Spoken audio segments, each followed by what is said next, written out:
I'm Fabrice DeClerck. I'm an agroecologist and geographer. I'm Belgian, but when I was very young, we moved to California. So I grew up in Los Angeles and studied at UC Davis, Iowa State, and Columbia University before spending 7 years in Costa Rica, working on ecosystem services in coffee, cacao, pasture systems. Worked a bit with Jeffrey Sachs and the Millennium Village Project in Kenya. Again, with systems-based approach to try to understand food systems change. And that's really, I think, my first introduction to looking at dietary health and how consumption might guide what we on the production side might be investing in, researching, and working on. And then for the past 10 years now, I've been here in Montpellier working with Bioversity International, which is one of the CGIAR centers, and with EAT. And EAT Foundation is a very small foundation, but that wanted to better understand how food systems could better be adapted to provide both for human health and planetary health. So our big project there was the Eat Lancet Commission, which we'll talk a lot about today, and which we've relaunched, and so we're now working on Eat Lancet 2.0, which we'll be publishing in 2025. But so the point of departure for a lot of the work that I think we're focusing on is just really recognizing that this is really weird. Is really recognizing that we're in a pretty different era than we were 50 years ago. That we're calling the Anthropocene, and that many of the problems we're confronted with have now reached planetary scale. And I think we saw the impact of COVID, and it made a lot of attention. It halted economies. It caused a global confinement for almost 2 years. But behind that, I think, are some other conflicts which we think are even bigger. They're more systemic. They're more poorly understood, but they require, I think, urgent and quick attention. So climate change and biodiversity collapse are things that we as researchers study quite a bit, but which have not had the capacity to mobilize society in the same way that COVID has, and which will require a longer transition phase in order to resolve. And as you'll see, I think, through today's presentation, food and food systems play a big role in how we navigate those challenges. So let's start with the Anthropocene. Has Alain spoken about the Anthropocene with you guys at all? Have you guys heard the term before? Anthropocene? Yeah. What does it mean to you? Yeah, it's like the period that humans are doing changes in the planet. Yeah. So it recognizes human change on the planet, and the use of the word Anthropocene, the geological era, really is to put emphasis that that impact on the planet now has reached geological proportions. Right? We used to be able to talk about very localized environmental challenges. Now we're talking about challenges that we can measure on a global scale. And so when we think about that, I think what's really important about recognizing the impact of the Anthropocene is that the scale is really quite large. And so the decisions that we make as society today now have planetary scale consequences. And I think that's something that can't be underemphasized.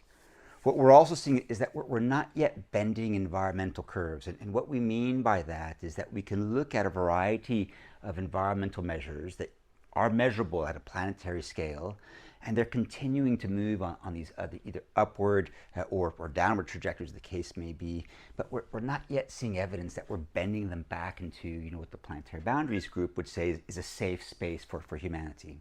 So the best example of bending environmental curves is ozone depletion, right? So in the 70s and 80s, we recognized that there was a major challenge around ozone depletion.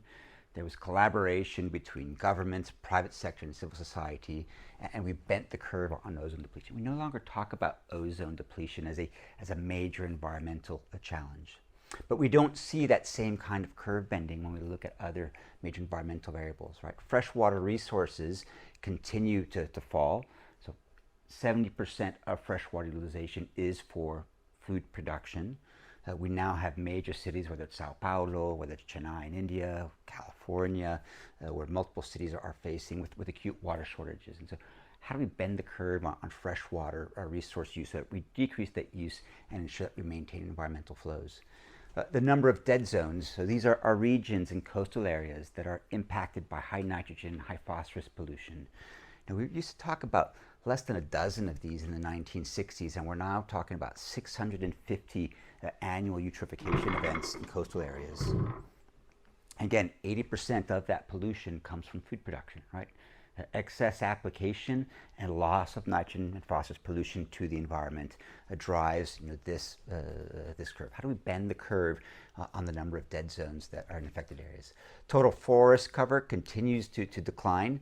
Right now, we're about 50% of the extent of the Amazon being classified as intact. Some boreal and temperate forests are on the rise, but again, rapid loss of particularly tropical forest area, and with that, the loss of biodiversity. And again, 80% of biodiversity loss is driven by conversion of land for agricultural production. How do we bend the curve on loss of intact ecosystems and the loss of biodiversity?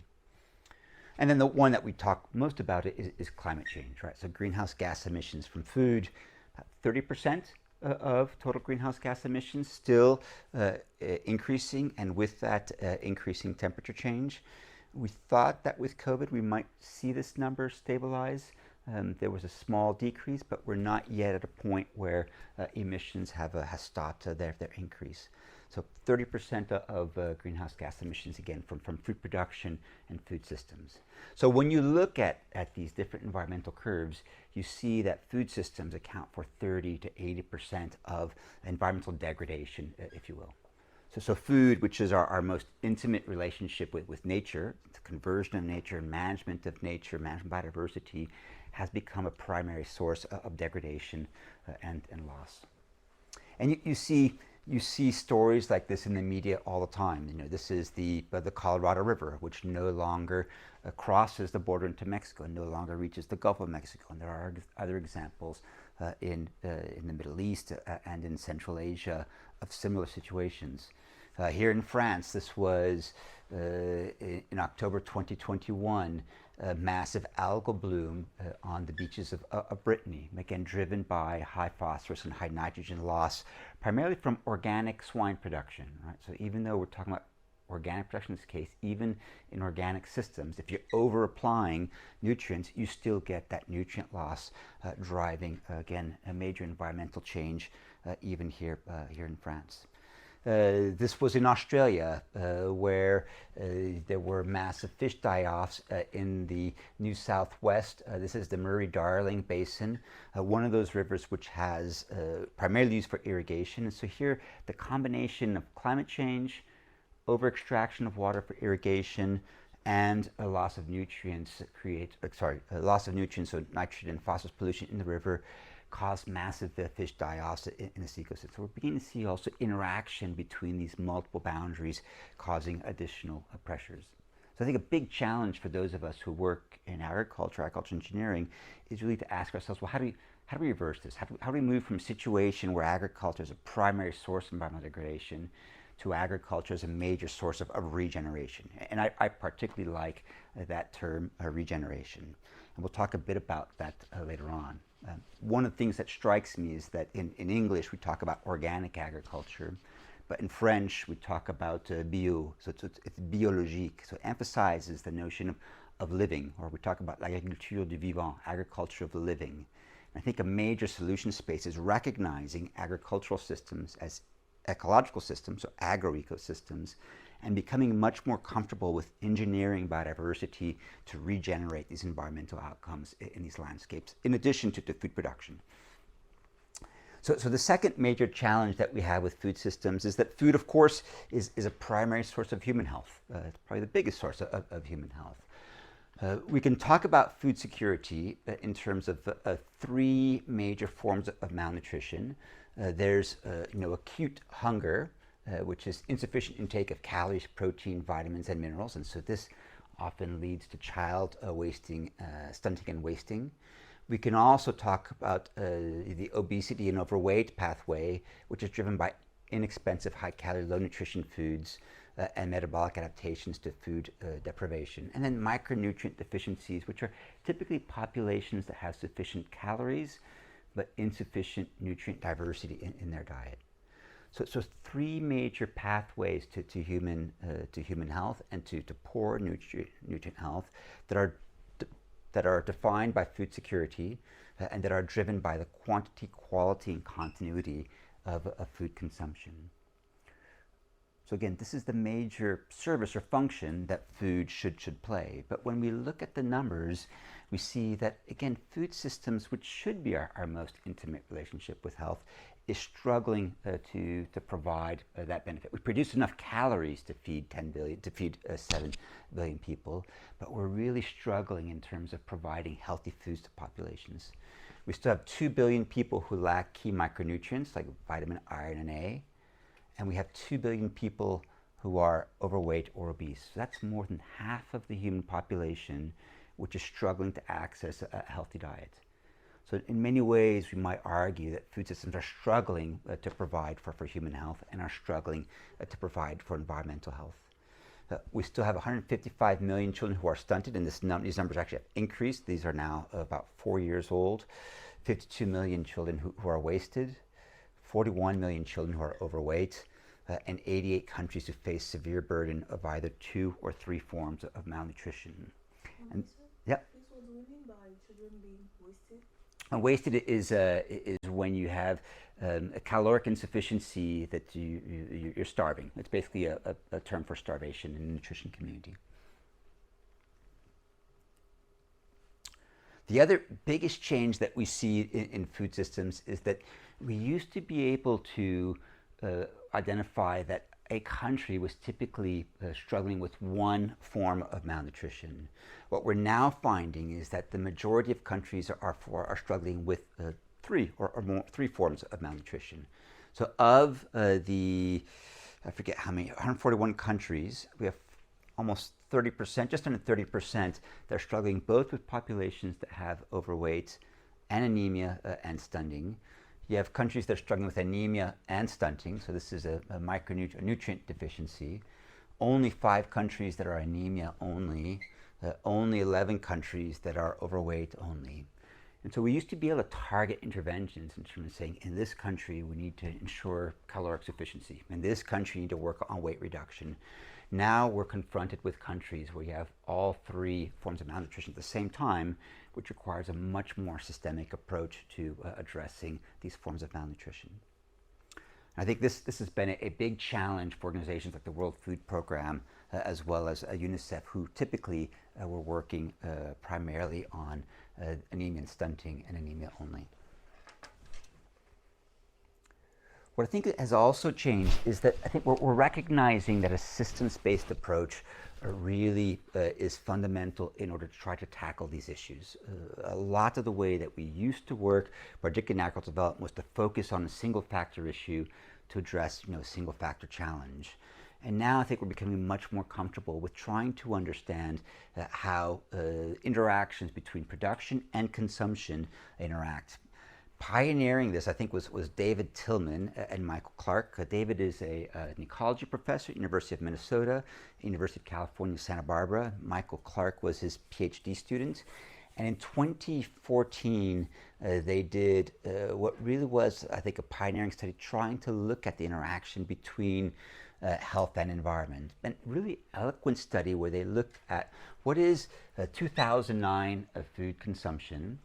If you project what that consumption will be in 2050 based on economic growth, what will its impact be, and what would be the impacts of a dietary shift to Mediterranean diet, pescatarian diet, or vegetarian diets. It's not that they were recommending these as specific dietary interventions, but that they used them because as you go from today's diet to Mediterranean to pescatarian, vegetarian, meat consumption decreases. So this was a surrogate categorical response for reduced red meat consumption in particular. And then ask, well, what's the impact of that dietary shift on greenhouse gas emissions and change in land use primarily? And what they found is that per capita emissions decreased significantly, or cut by half. In 2050, if we go from an income-dependent diet to vegetarian diet, are cut by about 30–40% if you go to pescatarian, and you still get a reduction of about 25% if you go to Mediterranean diet. Begin to see that if you look at global greenhouse gas emissions, that a change in diet, particularly towards a vegetarian diet, might even be able to drive us into negative emissions. And so I think really showing that food choice can have a really significant impact on these environmental variables. The second environmental variable they looked at was change in cropland. So with the income-dependent 2050 diet, we would need 600 million hectares in cropland. And that we might be able to additional hectares in cropland, and that moving to vegetarian diet would allow us to produce enough food for 10 billion people on existing croplands. So I think, again, demonstrating that looking at what foods we eat, how we consume them, would have significant impact on these two major environmental variables. And then looking at the same diets, as well, what impact would they have on health outcomes? And showing that the reduction in relative risk of type 2 diabetes, cancer, coronary mortality, and all other causes of mortality, again, are pretty significant.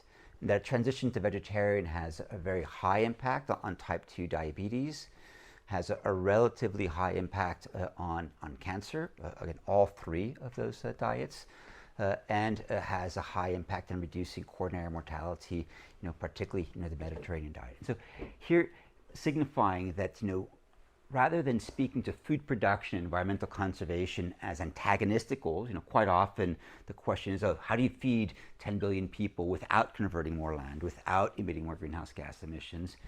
Tillman and Clark saying, well, actually, a shift towards a healthy diet is synergistic or contributes to these environmental outcomes, and vice versa. I think for the first time, calling into question this objective of feeding a global population as antagonistic to food, to environmental outcomes, and here in this case is something that might be more synergistic. Let me see if I can tap this a little bit. There we go. Yep. What is an income-dependent diet? Yeah, so income-dependent diet looks at what people are consuming today based on their income, so wealth versus wealth, and then it projects increase in wealth by 2050. So we anticipate that there will be fewer poor in 2050, and that the diets of people change in accordance to their income level. So it projects what people will consume based on their income level. So in this case, transition towards a more Western diet. As people become healthier, they begin to consume more red meat, more poultry, more fish, more saturated fats, sugar and salt. So it's an income assumption, right? So it's not, and here, what Tillman and Clark say, well, what if we assume that as people become wealthier, they didn't consume more of a Western diet, but they transition to a healthier diet? So big behavior change question here, right? How do we support or nudge people to consume healthy diets, whether they're wealthy or whether they're poor? Questions, comments? Yeah. Just a question about the next slide. When you have a little star above the bar, does it mean that you are very confident in the result? No, I think that well, I don't know what the star meant in this one. He has no variance either. So I don't know whether it's signifying no significant. I'd have to look back at the paper. I don't remember in this case. Okay, so what we did at EAT in 2017 was to ask the question, can we define what a healthy diet is? Can we define the environmental limits of food? And can we identify what impact food might have on human health? And so what EAT was created to do was to try to see whether we could create more interaction between science, policy, and business, with food at the middle, and asking how changes in food systems might impact sustainability, human health, and human dignity or equity, which is what we're doing now with Lancet 2.0, trying to better understand the equity dimension. The way that we did that was that we asked 20 of the world's leading food system experts, who are our commissioners, to conduct a systemic review of healthy diets, environmental limits, and food system change. There were four main activities. One, led by Walter Willits, seeing whether we could define a healthy reference diet using the best available evidence, so controlled feeding studies, long-term cohort studies, and randomized trials. Can we define the food system allocation to planetary boundaries, here using 6 key environmental systems and processes, so greenhouse gas emissions, land use, water use, nitrogen, phosphorus, and biodiversity, in this case extinction rate.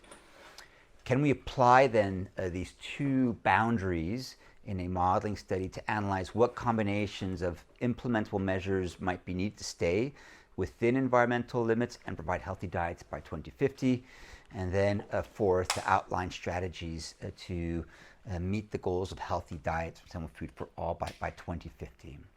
So that was what the commission set out to do, and of the 4 elements, these 2 were the most important.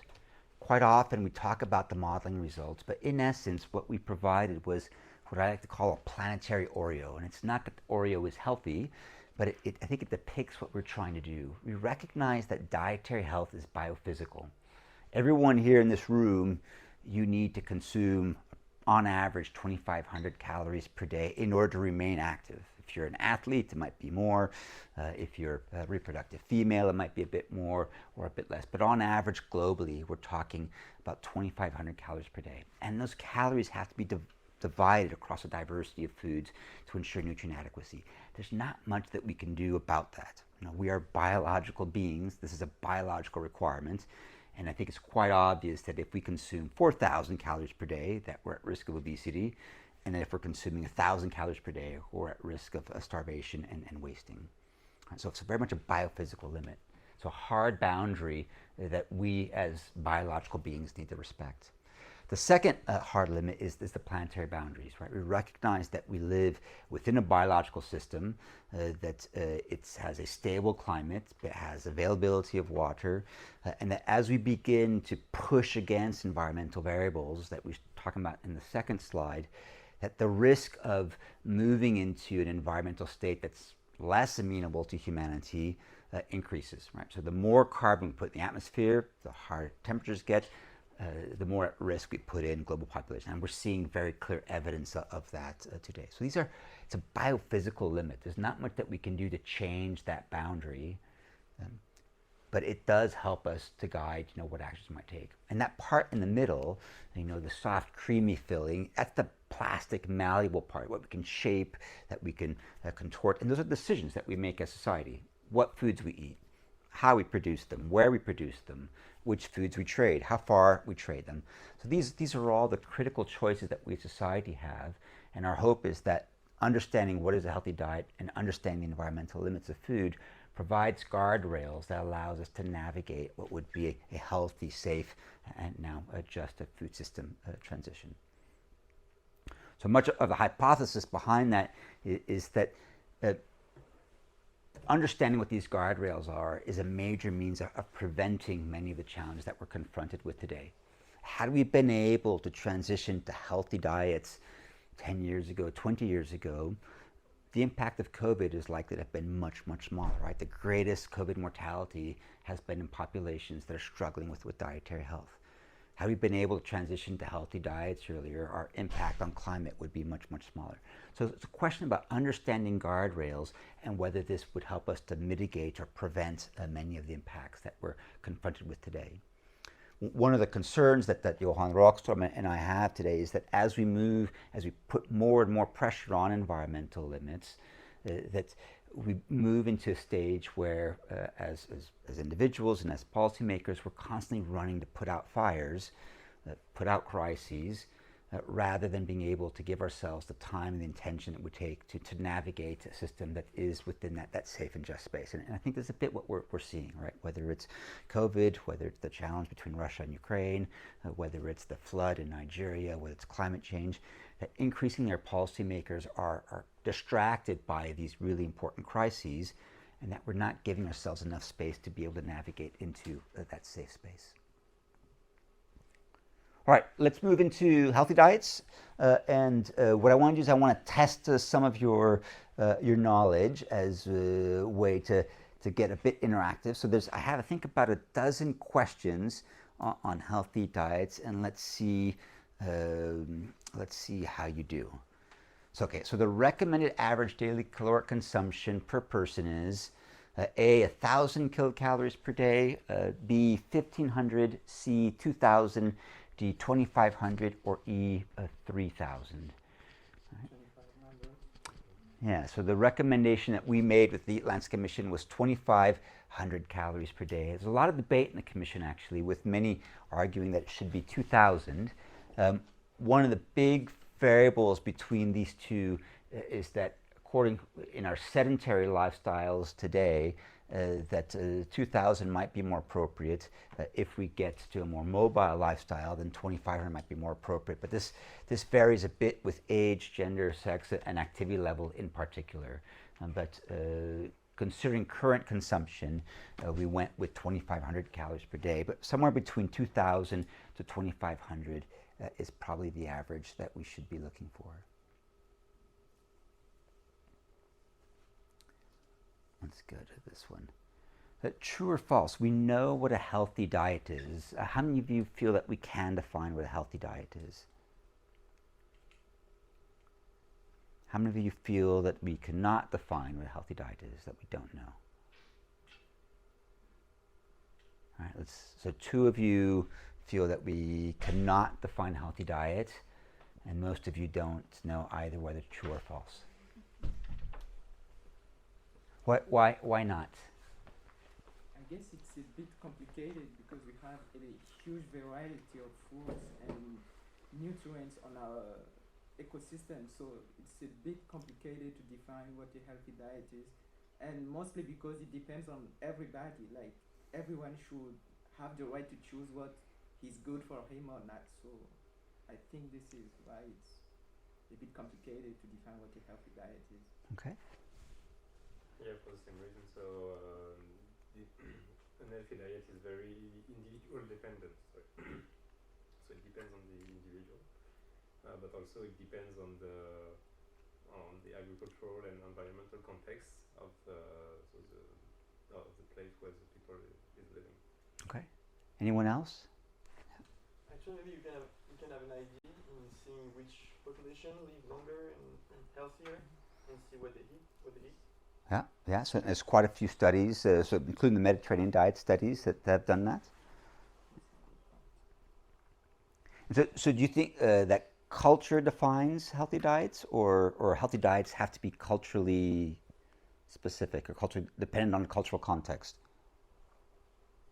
I think that the culture, the way they work, and what they grow with, like the environment they are in, just put them under the fact that to eat this, like when we're talking about mining in America, for example, there's no like healthy food around them, so they just grab and eat anything, and I guess that's how burgers were made.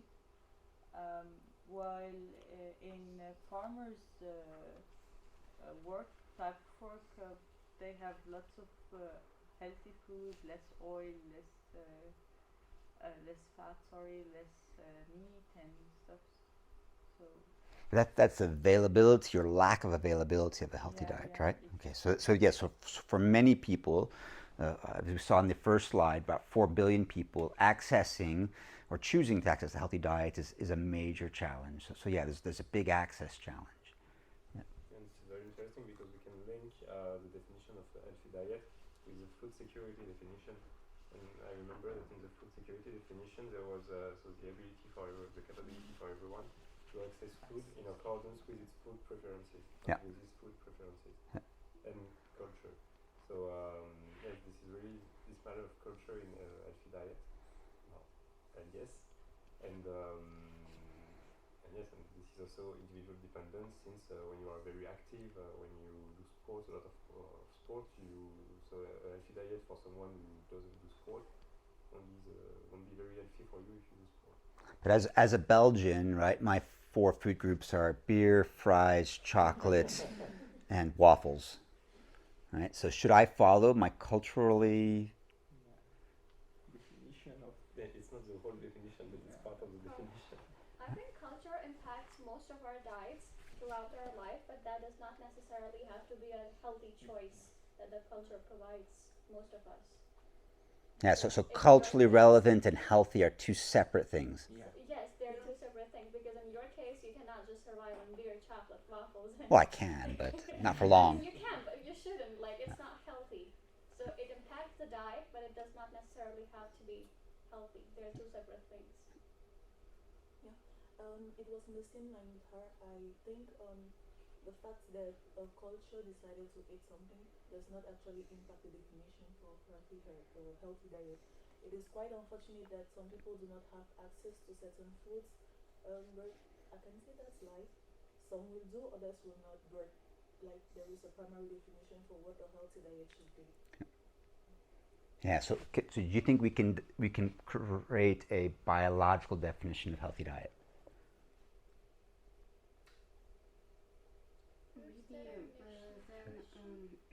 Then less treatment, food treatment, then better. Then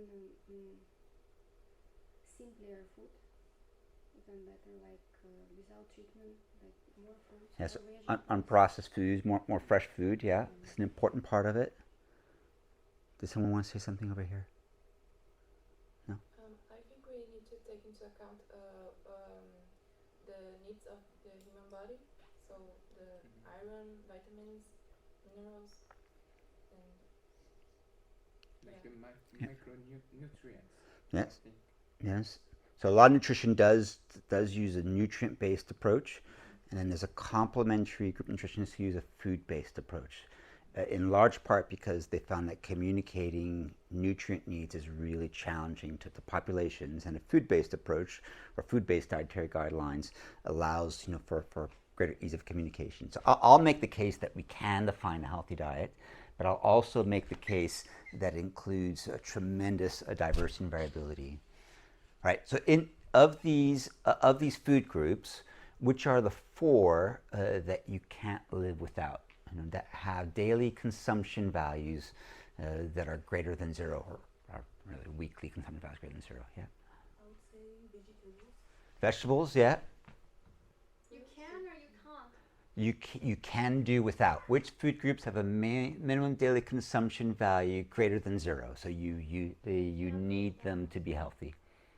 Whole grains. Whole grains. Fruit. One more. Unsaturated oils, right? Yeah. So you can be healthy with all of these, right? But the ones that have recommended values greater than zero are those four food groups. All right. The weekly recommended range of meat consumption per capita is, so this is a weekly recommended range, is 0 to 20 grams, 0 to 200 grams, 0 to 1,500 grams, 20 to 200 grams, or 200 to 2,000 grams per week. 20 to 200. 20 to 200. 0 to 200. Which one? 0 to 200. 0 to 200. Anyone else? Letter A. 0 to 20. No, letter E, sorry. A letter E, 200 to 2,000. Way too much. So what? But it's weekly. You guys went all around the right answer, but it's C. It's 0 to 1,500, right? So remember, you all probably know a healthy vegan or vegetarian, and you probably all know a healthy omnivore, right? So you can be a healthy vegan, you can be a healthy vegetarian, you can be a healthy omnivore. The weekly value is between 0 to 1,500, and that's looking at all animal proteins, right? So red meats, poultry, pork, and fish. So one of the biggest criticisms when the Lancet first came out is that we're proposing unrealistic animal source protein consumption, And I think that we were challenged to communicate that there's quite a range. So here's what we published in the here's how we defined healthy diets. So we said, yeah, you can define it. That a healthy diet is on average 2,500 calories per day. That it will vary based on activity level, age, sex, and gender. But on average, our goal is to be able to secure and ensure that everyone everywhere has access to 2,500 calories, and that the risk of poor dietary health increases the further you deviate above or below that value. Right? So there's risk associated with underconsumption, and there's risk associated with overconsumption. I don't think we talk about the overconsumption enough. And then we proposed recommended levels for these major food groups, and I think we made a major communication error here in putting in bold orange letters the average value rather than putting the ranges. And this is really important because what you guys first pointed out when we asked about what is a healthy diet, you said, well, it depends on where you are. It depends on what you can produce in that region. It depends on what's available. It depends on what's within your culture. And I think what we should really have emphasized much more clearly is that there are many diets for many people, but that we can ascertain or verify whether those diets are healthy or not. So it is 232 grams per day of whole grains. It is 0 to 100 grams per day of tubers or starchy vegetables. And for the whole grains, whether it's rice, maize, wheat, fonio, sorghum, millet, it doesn't matter which grains, but an important source of carbohydrates. Vegetables was 200 to 600 grams per day. Fruits was 100 to 300 grams per day. Dairy was 0 to 500 grams per day of whole milk or equivalents. So for the French colleagues, you divide that by 10 for cheese. So that so it'd be 50 grams per day of cheese is the upper limit. Let's come back to the protein sources. It's 20 to 80 grams of unsaturated oils, 0 to 11 grams of saturated oils, and then 0 to 31 grams of sugars. The second, I think, communication error we made was to communicate the animal source proteins in daily values across all 5 groups. I don't think many of us have every type of animal source protein per day. Quite often we'll have a meal per week, which might be from one of these categories. So it's 0 to 200 grams per week of beef, lamb, and pork. It's 0 to 420 grams per week of chicken or other poultry. It's 0 to 175 grams per week of eggs. It's 0 to 700 grams per week of fish, for a total of 0 to 1,500 grams per week of animal sourced proteins. And any questions about that? So if you were to look on a plate, it's something like this. About half of your consumption be of fruits, nuts, and vegetables. About 30% whole grains, increased plant-sourced protein, a smaller amount of animal-sourced protein. Why didn't we calculate the plant-sourced protein? Sorry, I didn't quite hear you. Why we put the animal-sourced protein and the plant-sourced protein in the same, together? In the calculation, we put them here. Yeah. Because typically you divide things in terms of carbohydrates, vitamins and minerals, fats and proteins. And so in terms of major food groups that create a balanced diet, the proteins are often classified together, and legumes and nuts are primary sources of protein and fiber. And when you have substitution, people typically substitute from within a group, right? So one of the values of the ranges is that it allows people to talk about substitution. And so, within a group, you want to maintain sufficient protein consumption. Substituting within this group makes sense. But if you have no food from this group, is when you become an unhealthy vegan or vegetarian, right? So if you want to be an unhealthy plant-based food consumer, cut these foods out, and you'll suffer those consequences. So the main food groups are quite important. So You want to maintain, so you can have plant-based foods across most of these groups. Yeah. All right, and even though some people would argue that it's quite radical, it's quite compatible with most food-based dietary guidelines. So when you look at each country has a food-based dietary guideline, and relatively same proportions. There's some variances, but in terms of proportions of food consumption, it's quite consistent. How many of you think that this would be hard to follow? Raise your hand if you think this would be hard to follow. Going back to within these ranges.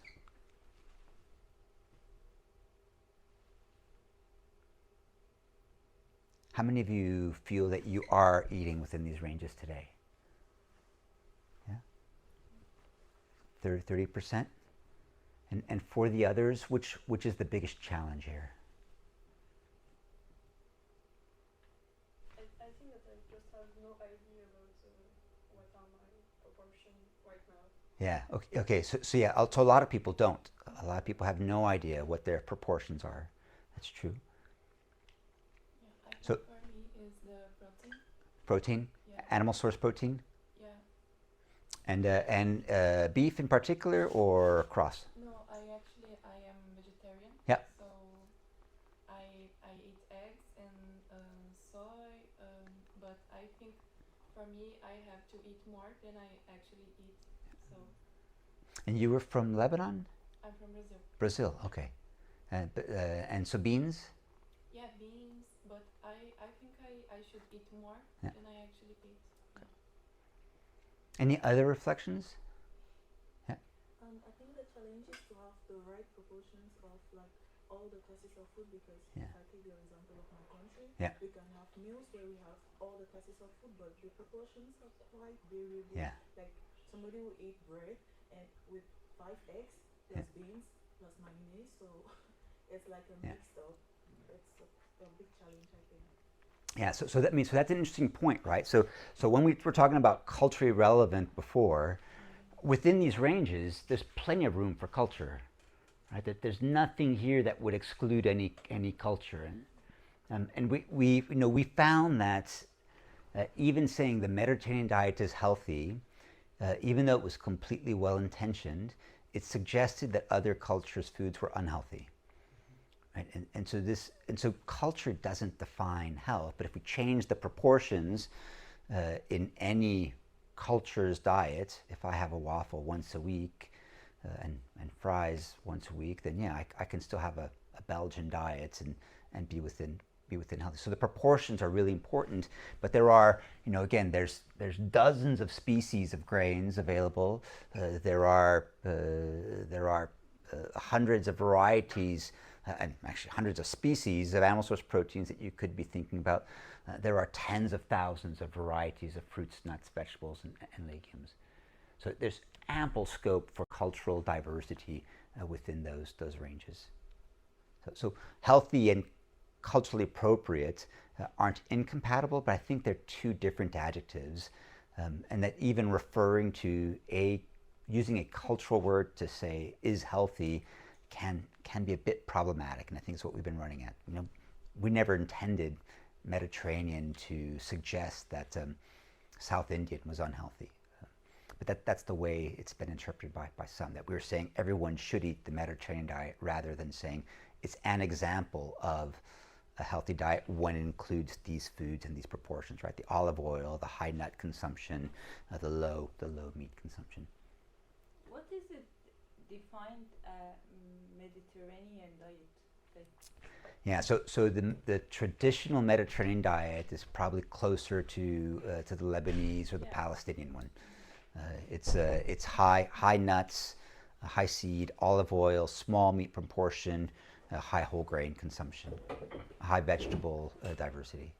But is there like a specific food like it's considered as these are the Mediterranean diets? Olive oil is one of the defining characteristics, but beyond that, no. There's diversity of ingredients.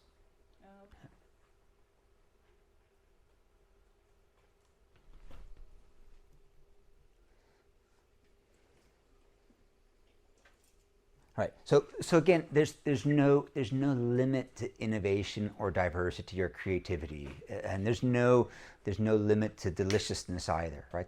A healthy diet cannot, should not, must not be not delicious. It should be enjoyable. Food is too central to culture and to well-being, but it does require shifting into proportions. What we see is the biggest challenge. So if you look at what people are consuming globally, this is the global representation. We are over-consuming red meat by 188%. We're over-consuming potatoes, not just in Belgium, by 193%. We're over-consuming eggs by 53%, and we're under-consuming everything else. Right, so there are foods that globally are significantly over-consumed, and there's a huge diversity of foods which globally are underconsumed. The grains is because it's whole grains, not just refined grains. Right? So the whole grain value is very low. And sugar is not on there. It should be on there. I'll show you another one. But even though we can define what a healthy diet is, the trajectory to a healthy diet may be very different based on what geography you're in, right? So that was the global value. Here's the North American value. So in North America, the US and Canada, 538% overconsumption of red meat, 71% overconsumption of tubers and potatoes, 168% overconsumption of eggs, 134% overconsumption of poultry, and 45% overconsumption of dairy, and underconsumption of the rest. So in the US, the challenge is how do we reduce the overconsumption of these foods and increase the consumption of the diversity of these foods. If we look at sub-Saharan Africa, significant overconsumption of starchy tubers, about recommend consumption of animal source proteins on average, and underconsumption of many other foods. So here, there are some foods to decrease, some foods to increase, greater opportunity to increase consumption of a diversity of foods. The other way to represent this, and this is a fantastic paper by the Global Burden of Disease. And so what you have here is fruits, vegetables, legumes. Legumes is beans, lentils, pulses, whole grains, nuts, and seeds. The recommended consumption is the green line for each of these. The global average is the dotted line, and then each region's consumption is depicted here. So we have Europe is, where's Western Europe? Western Europe is here. We had Southern Latin America here. High income North America is here. North Africa, Middle East is the yellow bar. Am I missing someone? Is Cameroon going to be Central or Western? Here's Central Sub-Saharan Africa, Burkina Faso, Western Sub-Saharan Africa. You see you're there. What's the green line? The green line is the recommended consumption level. Right? So here for fruits, vegetables, legumes, whole grains, nuts, and seeds, universal underconsumption of fruits, almost universal underconsumption of vegetables. Central Asia is at recommended. Legumes, West Africa is at or above. Eastern Southern Africa also at or above. Central Africa close. Latin America and the Caribbean, much greater consumption of beans. Under consumption in other parts of the world. Whole grains, global underconsumption. Nuts and seeds, global underconsumption. So the point here being that there are some foods that universally can be increased, but there also are some regional patterns that to be different. So again, we can define what healthy is, but the transition or trajectory towards healthy may be very different depending on where you are. Same figure, but for red meat, processed meat, sugar-sweetened beverages, trans fats, and sodium. So the foods that can be harmful when overconsumed. Red meat consumption, again, you can see here that for a large part of the world, it's overconsumed. There are parts of the world where increasing red meat consumption would be beneficial to health, notably in the African region, in parts of Asia, in North Africa, and the Middle East. Processed meats is overconsumed nearly globally. A lot of questions about what drives the poor health impact of processed meats, whether it's the curing process or other. Sugar-sweetened beverages, which I feel that we didn't put enough attention to in the Atlantic Commission. The recommended level is this line right here, universally overconsumed and a major source of poor dietary health and obesity. Trans fats, wide range. Most regions are within the range, largely supported by legislation. Right? The elimination of trans fats in food as a policy recommendation has eliminated this problem quite a bit. And in sodium, a large band, and you can see that depending on where you are, we're slightly above. So again, particularly for red meat consumption, significant overconsumption. Areas where you can increase. And so I think a major translation issue has been to say globally we need to reduce red meat consumption, which got a lot of pushback, particularly by communities in sub-Saharan Africa saying, hold on a second here, this can be a food that's critically important to our health. And so communicating a global reduction while recognizing local differences has been really important. Yeah? Similar figure in the same paper. So here looking at what are the primary drivers of mortality attributed to diet and the number of deaths at the global level attributed to diet, ranked by what drives it. And what I think is interesting about this presentation is of course, overconsumption of unhealthy food and underconsumption of protected foods are the opposite side of the same coin, right? So quite often it's a bit challenging to represent them both. And so here there was much greater focus on what's underconsumed. And when you look at the primary drivers of deaths and disease, they make the case that high sodium, low whole grains, low fruits, low nuts and seeds, low vegetables, low seafood, low fiber, low polysaturated fatty acids, low legumes, as the top 1, 2, 3, 4, 5, 6, 7, 8, 9, top 10 variables. And so low dietary diversity is the leading driver of poor dietary health. So underconsumption of protected foods is quite important. I think that we're struggling with communicating this. We're at least in the US and in Europe and in the global, we're fixated on reducing red meat consumption because it has health and environmental concerns. But there's a tremendous range of positive actions that we can take. Increased consumption of a diversity of culturally relevant, culturally interesting fruits, nuts, vegetables, seafoods would be a main means of improving dietary health globally. And I think that's an interesting proposition for those of us working in agriculture. Right? I mean, where is our investment in agricultural research? What are the crops that we work the most on? Yeah, rice, wheat, maize,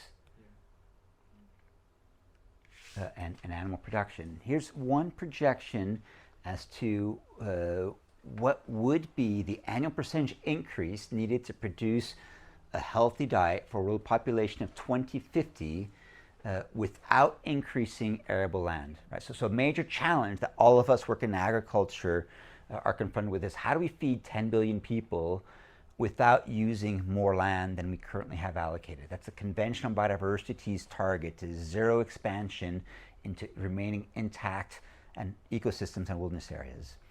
So we have a responsibility or the potential to use our skills in agriculture as a conservation outcome. But if we want to do that, how would that impact what food groups we need to produce? So if we're going to produce a healthy diet for 10 billion by 2050, or 9.8 billion, no increase in whole grain production, 8.7% increase per year in fruit and vegetable production, no increase in oil production, 3.27 increase in protein production, and a 0.8 increase in milk and dairy production, and no increase in sugar per year. So I think thinking about for those of us in agriculture, think about, well, what would we need to produce in order to secure healthy diets for all, is very different than I think what our current focus in agriculture is today, which I think is largely driven by trade and by economics of food.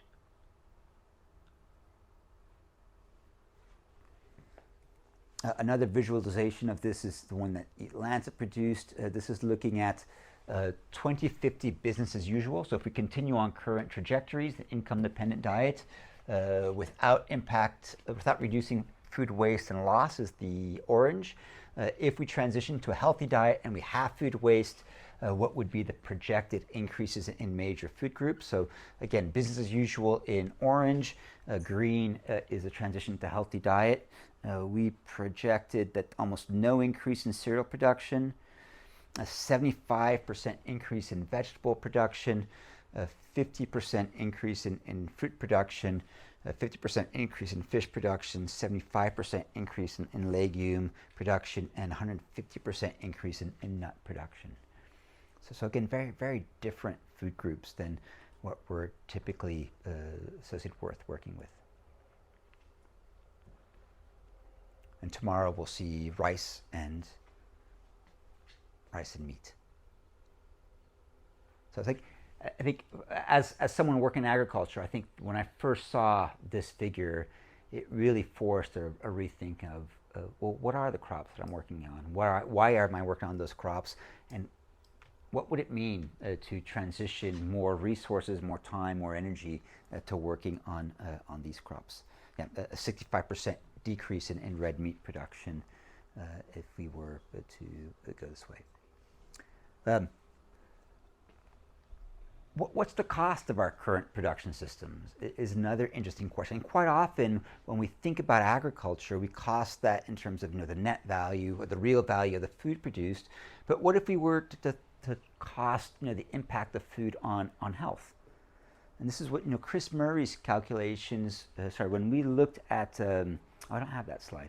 When we looked at 3 ways of what the transition to healthy diet would mean, all 3 of those came to a very similar figure, that about we'd be able to avert 11 million premature deaths per year by transitioning to a healthy diet. And public health is a major part of public health expense budgets. I think in the US, 25% of health goes to diabetes, which is primarily a foodborne disease or driven by poor dietary health.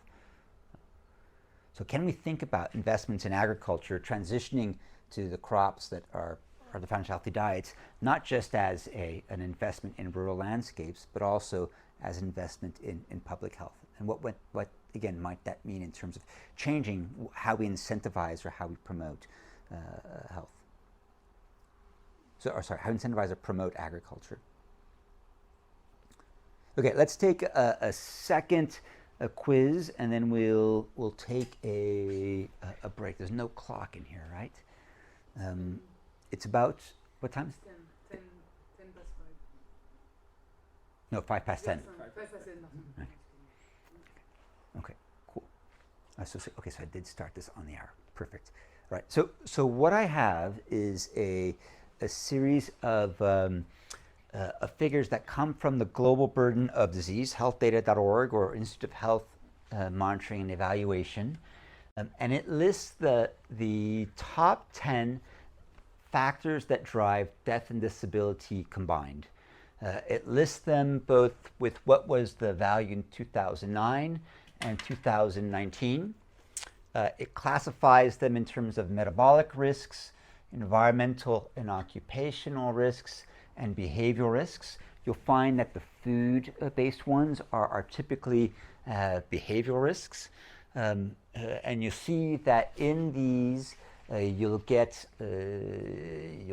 tobacco, behavioral risk, high blood pressure, which is metabolic but often driven by diet, dietary risks, which are typically underconsumption of high diversity foods, air pollution, environmental risk. High fasting plasma glucose is diabetes.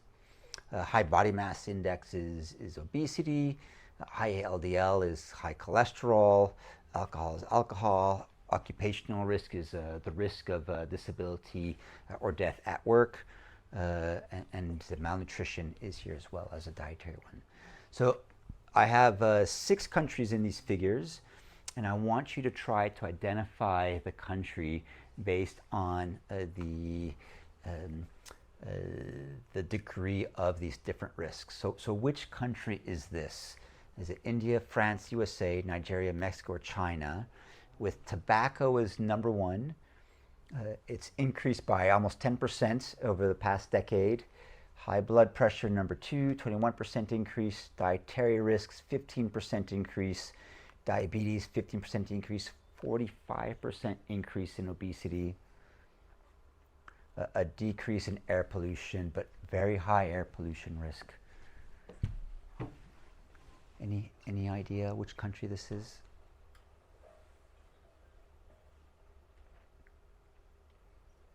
Any guesses? I think it would be a safe bet if we said high body mass index was USA. Okay, USA with 45% high body mass index. Yeah. I would say Mexico. You would say Mexico with 45% high body mass index. Is there a lot of smoking in the USA or Mexico? Remember, number 1's tobacco. France or China. France or China. Air pollution. China. Yeah, okay. So this is China. And you can see in China, decreased malnutrition, although by 38%, pretty low on that factor. But again, the increases in dietary-borne disease and the rise of those increases quite high. The Beijing air pollution is where you get that number from. All right, number 2, malnutrition number 1, and still number 1 despite almost 40% decrease. Air pollution number 2 with a 7.8% decrease. High blood pressure on the rise, 23% increase. Tobacco on the rise with a 13% increase. Diabetes on the rise with a 61% increase. High body mass index on the rise with a 78% increase. WASH is waterborne disease and sanitation. So these are diarrheas and the sanitation-based illnesses. Decreased by 42%. Nigeria? For India? India? Why India? Because of the air pollution? Yeah, air pollution. And where is the air pollution in India coming from? Cars? Yeah. Transportation and agriculture. Right, so the biggest source of air pollution in India is particularly the burning of rice straw. They transition from rice to wheat production. And so here there's an interesting, is no-till agriculture a means by which you would be able to reduce that air pollution? So there's a really interesting narrative in India, and this is India, where a transition to no-till or halting the burning of rice straw would be a public health investment. And there's precedence for this, in California's Central Valley around Sacramento, which is a major rice cultivation area. They banned rice straw burning in the 1990s, primarily because of a public health concern for the city of Sacramento, and transitioned to no-till and flooding of the rice fields in the winter. And then they were surprised, the following winter, that those lands were covered with migratory waterfowl, geese, cranes, ducks, coming down from Alaska during the overwintering. So it's this really nice example where a public health intervention in agriculture had a positive side effect on a conservation outcome. A model not unlike what we'll see in the Camargue tomorrow, where the biodiversity is integrated into the production system. Okay, number 3. Tobacco, number 1. High blood pressure, number 2, with a 2.4% increase. Alcohol use, number 3, but declining. High body mass index, a small increase of 10%. Dietary risk, low dietary diversity. Number 5, decreasing diabetes, increasing by 12%, occupational risk by 2.7%, air pollution, number 11 at 26%. Yeah, it's France. Yeah, so in France, overall, fairly good attention to dietary health. Tobacco, number 1. I don't know what you guys are doing in France with tobacco, including my son. But yeah. Just 0.2. Like What's that? it's just 0.2. It's a change. That's the change, huh? This is the change, percent change. But it's number 1. It's the number 1 risk in France. Number 1 risk in France.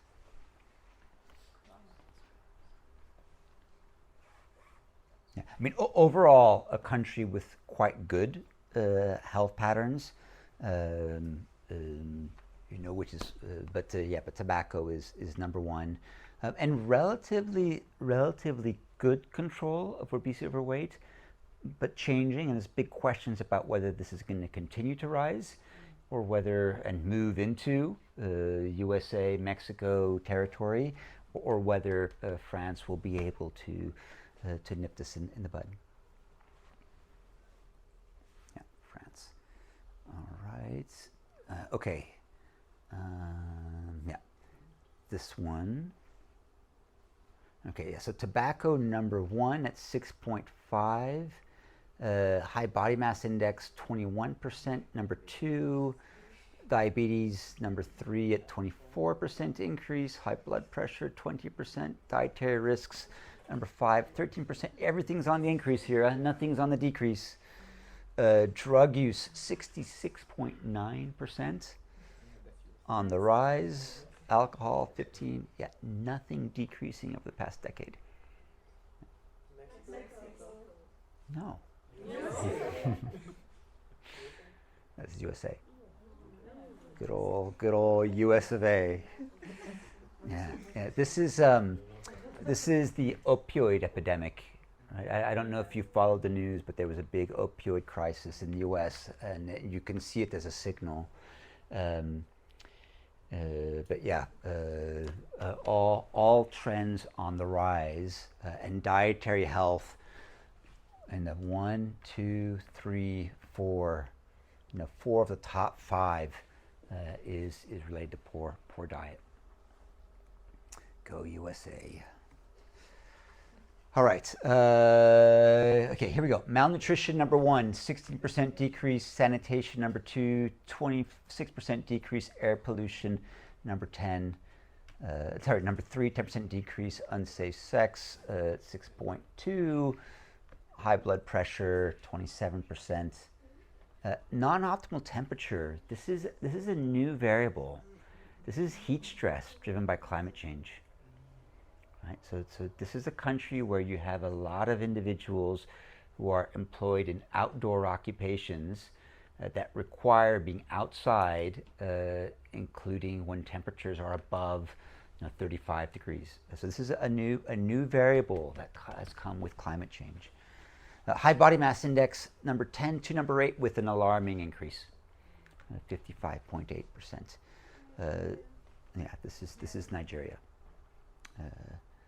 So Nigeria, you see tremendous progress in reducing some really important challenges, but the question is, are they paying enough attention to emerging challenges? And you see this as a challenge in many emerging and developing economies, where there's a rapid transition towards Western diets. And so when we're talking about income-dependent diets, as Africans move from rural to urban environments and engage in the fast food lifestyle of the U.S., you see these values coming. So this, really curious that affluence is defined by consumption of Western diet, so aspiration is defined by that diet, rather than aspiration being defined by good health. And so there's some really interesting behavior issues that I think are emerging. All right, last one, the one you've all been asking for. Here you go, number one, diabetes, with a 46% increase, even as the number one health risk factor. 46% high body mass index. Number two, still increasing over the past decade. High blood pressure, 39%. This is Mexico, which really is the example of poor dietary health par excellence, and a lot of it driven by high sugar, high refined grain diet in particular. A country that has huge cultural diversity, right? A country that has, you know, the home of beans, of maize, of squash, of avocados, of you know, fantastic culinary history, but the proportions are completely out of sync. When I'm in Mexico, I say, you know, the secret to a healthy diet is on your flag. You guys know the Mexican flag? Right? It's green, white, red, eagle in the middle. So, you know, it's 30% vegetables, the green, 30% whole grains, the white, 30% fruits, the red, you know, 12% meat, the eagle in the middle, and no more than 2% of the dangerous stuff, that snake that's in the eagle's mouth. And so Mexico has the ingredients, but the proportions are completely wrong. And you can have a fantastic Mexican diet that is healthy, but you have to get the proportions right. And there's no lack of agricultural diversity from Mexico, or tradition or culture that would not fit those ranges. All right. Any questions, comments, observations thus far? So I think if I'm right, most of the drug consumed in the USA is produced in Mexico, right? Most of the drug production. So a lot of the drug sales, I mean, so the drugs that were on that list were opioids. What was driving that factor, which is painkillers, which was produced by American pharmaceuticals, because health insurance in the U.S. is so bad, and many people go to Mexico to purchase their drugs, but they're owned by often American companies, produced in Mexico. Yeah, we could have long conversations on the U.S. right now. All right, let's talk about the environmental limits for food, right? That second layer of our Oreo cookie. And the origins of that is work that Johan Rockström and a large group of scientists did on planetary boundaries, which they continue to revise every year. There should be another revision coming out in the next couple of months. It's in review right now. This is very much an Earth systems approach to sustainability, right? So it recognizes the planet as an Earth system that has major biogeochemical processes, right? There's a flow of nutrients between Earth system compartments: atmosphere, hydrosphere, lithosphere or geosphere, rock and soil, and biosphere, the living. And that human alteration on the planet, it changes the stock and the flow of major elements between those compartments. And that if you look back over the past 10,000 years, the Holocene, that you can identify, you know, what is the level of nutrient stock and flow between those compartments. And that the hypothesis that Johan and others make is that this has been the geological era that allowed humanity to thrive. So it is a safe environmental space for us. And if you look further back into geological history, you can find that these conditions changed and that it was less favorable to humanity, that it was better adapted to reptiles, as one example. And so Johan's point is that we want to try to keep the environment within that safe space, and that right now human actions are the biggest driver pushing us out of that safe space, with climate being the number one factor. So they looked at 9 variables: climate change, novel entities, which is major pollutants, right? These are chemical products that we create and release into the environment, whether they're biocides, antibiotics, or plastics. And it was unquantified and remains unquantified. stratospheric ozone depletion, atmospheric aerosol loading, this is air pollution, so particulate air pollution, ocean acidification, biogeochemical flows of phosphorus and nitrogen, freshwater utilization, land system change, and biosphere integrity. And here they use functional diversity and genetic diversity as the two variables. And then attempted to say, well, in the Holocene, what was the level for each of those variables, and how far can we push them before we start getting, we start tipping or transgressing into alternative stable states. What the planetary boundaries group argues is that the boundaries that we've transgressed the most are biodiversity, so loss of genetic diversity, contamination of freshwater marine systems by nitrogen and phosphorus, or alteration of the nitrogen phosphorus cycle. Land system change comes fourth, climate change comes fifth. So even though we spend all of our time talking about climate change, they find that the degree of impact that we've had on climate is less than what we've had on biodiversity and others. Ocean acidification is still in the safe zone, ozone depletion is in the safe zone, no quantification for nullities and atmospheric aerosol loading. Though right now, I think this is now included, driven again by air quality. Novel entities, there's a group still working on. When we look at food systems, the ones that are most impacted by food are climate, so carbon cycle, 30% of climate forcing comes from food. Nitrogen phosphorus, 80% of nutrient cycle forcing comes from food and closed loop systems. So quite interestingly, the solution here may actually be urban wastewater management. Freshwater quantity, 70% of freshwater utilization is for food production. Biodiversity, including genetic diversity. And here, what I've done is I've combined biodiversity and land. Land being more about intact biodiversity, so intact ecosystems globally, orangutans, panda bears, and habitat for those species and their contribution to climate change. But then in agriculture, focusing more on functional diversity. What are the species that support food production or that provide ecosystem services to and from agriculture? And more importantly now, what is the contribution of agricultural ecosystems or agricultural lands to planetary function? So the one that you're probably most familiar with, the question is, how much carbon can we capture in agriculture? So can we manage biodiversity in agricultural systems as a means of mitigating climate change? So agriculture not just producing food, but producing protection from climate.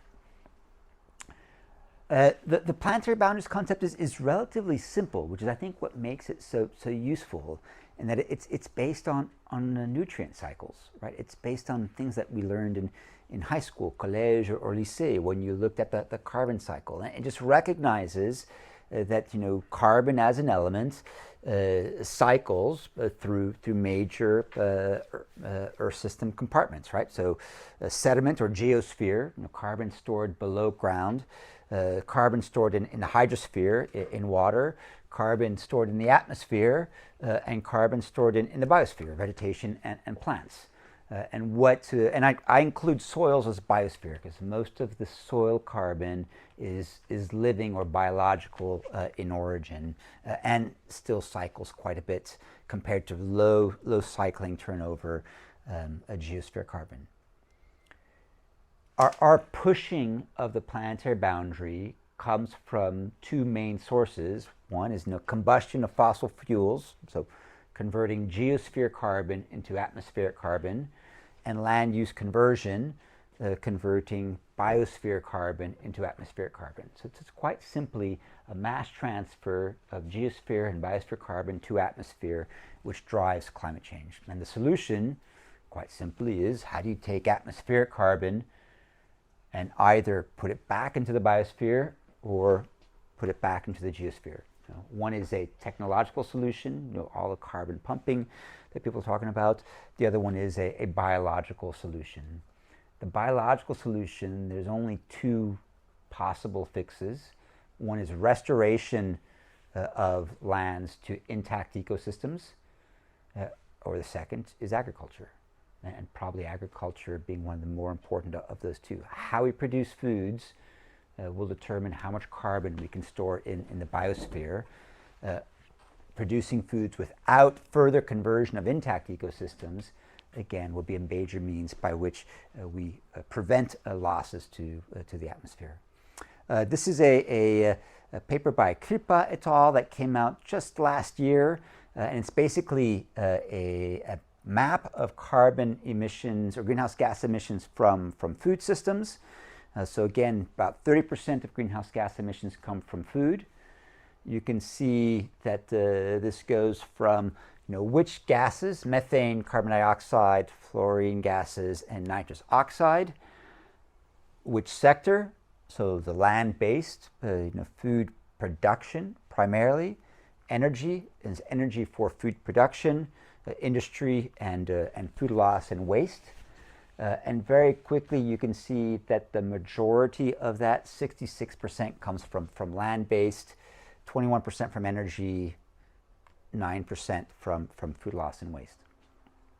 We expect that these two, energy and industry, will be taken care of as we transition to a carbon-free economy, electrification of transportation sector and industry in particular. So big focus then remains on this one. How do we reduce land-based emissions? Those come from two primary sources. Lulu, see anyone what that is?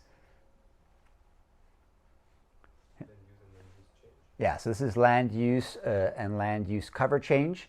And so it's basically the conversion of intact ecosystems, forests, grasslands, wetlands, mangroves into agriculture. 32% of emissions has been decreasing by 26%. So there is movement to halt and to reduce land use change. The other main source is production practices, of which 40%, which accounts for 40% of the change. Two main sources here, enteric fermentation, so this is red meat production. And then the second, in terms of agriculture, a big part is methane emission. This comes from rice cultivation, primarily through the anaerobic decomposition of rice straw. So there's a technological fix here, either by reducing rice cultivation, of course, but alternate wetting and drying is a way that you reduce the amount of time that rice fields are underwater. And then the other big one is nitrous oxide emissions, which primarily come from fertilizer application, which account for about 10% of total agricultural emissions. So you can see that when you look at emissions from agriculture, that there are places where there are technological fixes, right? Alternating wetting and drying of rice, improved feeds in livestock, including some who are arguing that by including seaweed into feed additives, that you can reduce fermentation by 90%. Or precision application of nutrients or better use of nutrients as another technological fix that might be appropriate. So there's important solutions that will come from improving how we produce food, but a big question about whether changes in what foods we're eating is not the primary means of reducing the methane emissions, methane emissions that come from it's about 17% of food-based emissions, and that this would be a means both of contributing to climate, but also contributing to better dietary health.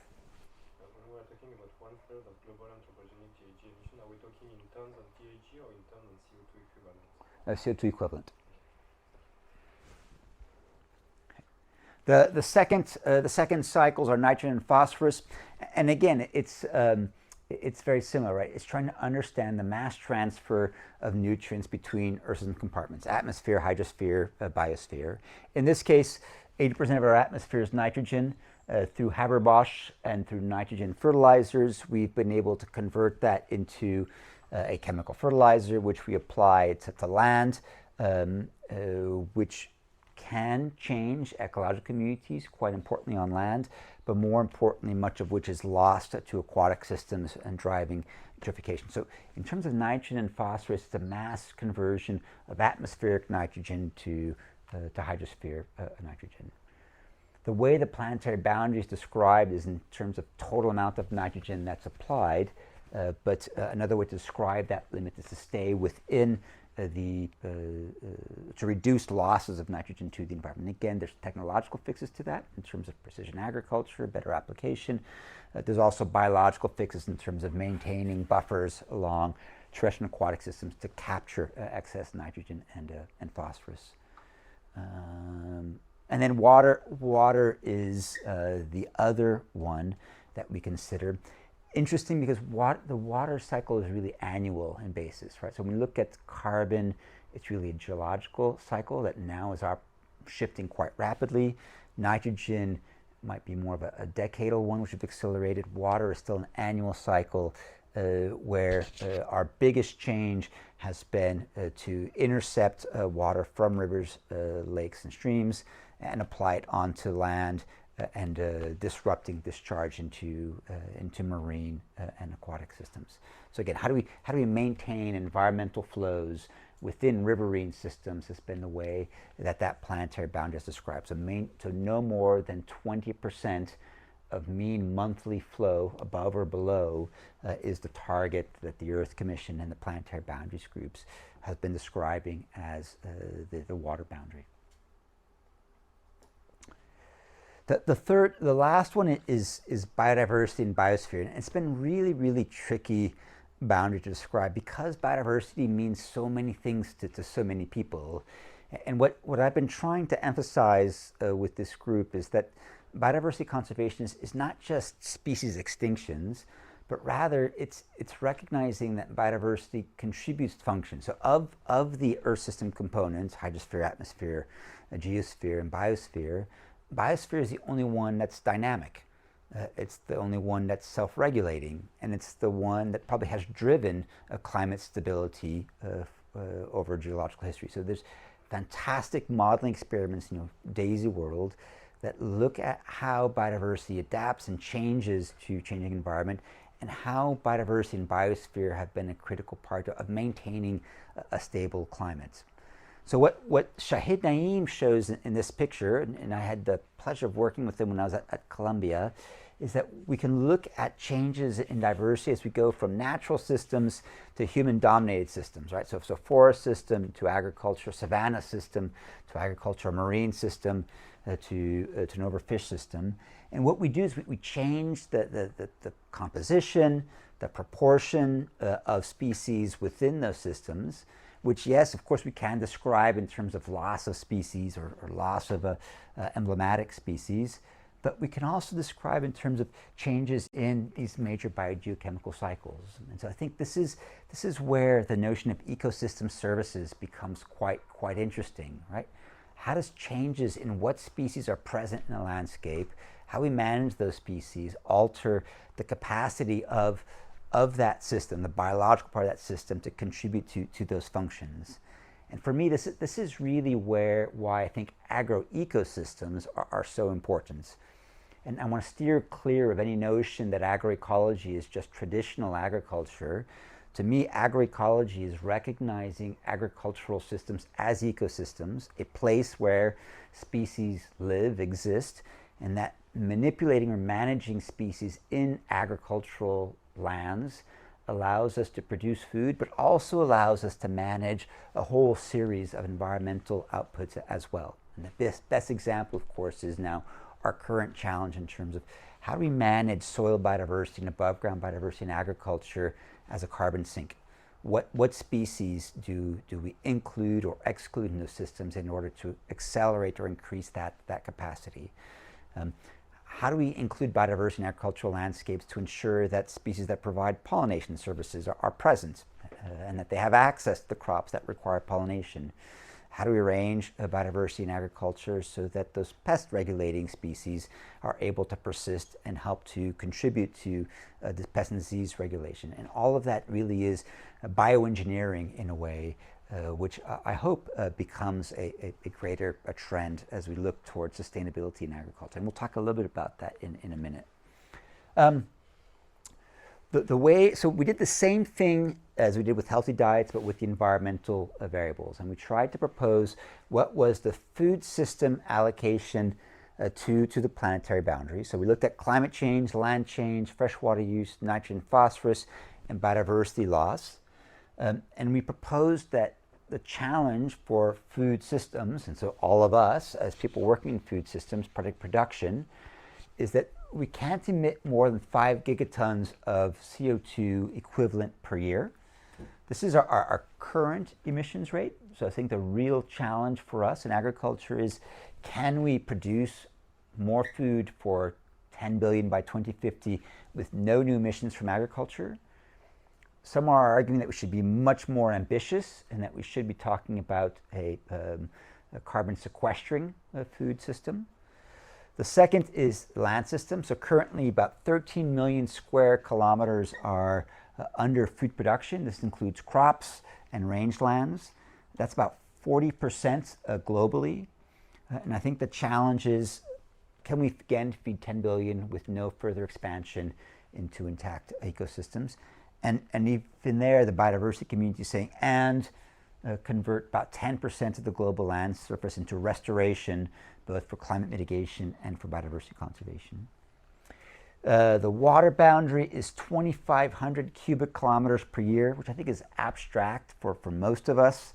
The way that I think is easier to think about this is maintaining at least 30% environmental flows in basins. So in an unaltered stream, can we maintain at least 30% of that flow on a monthly basis? This has been revised by the Earth Commission, which I think is now proposing 20% above or below mean annual flow.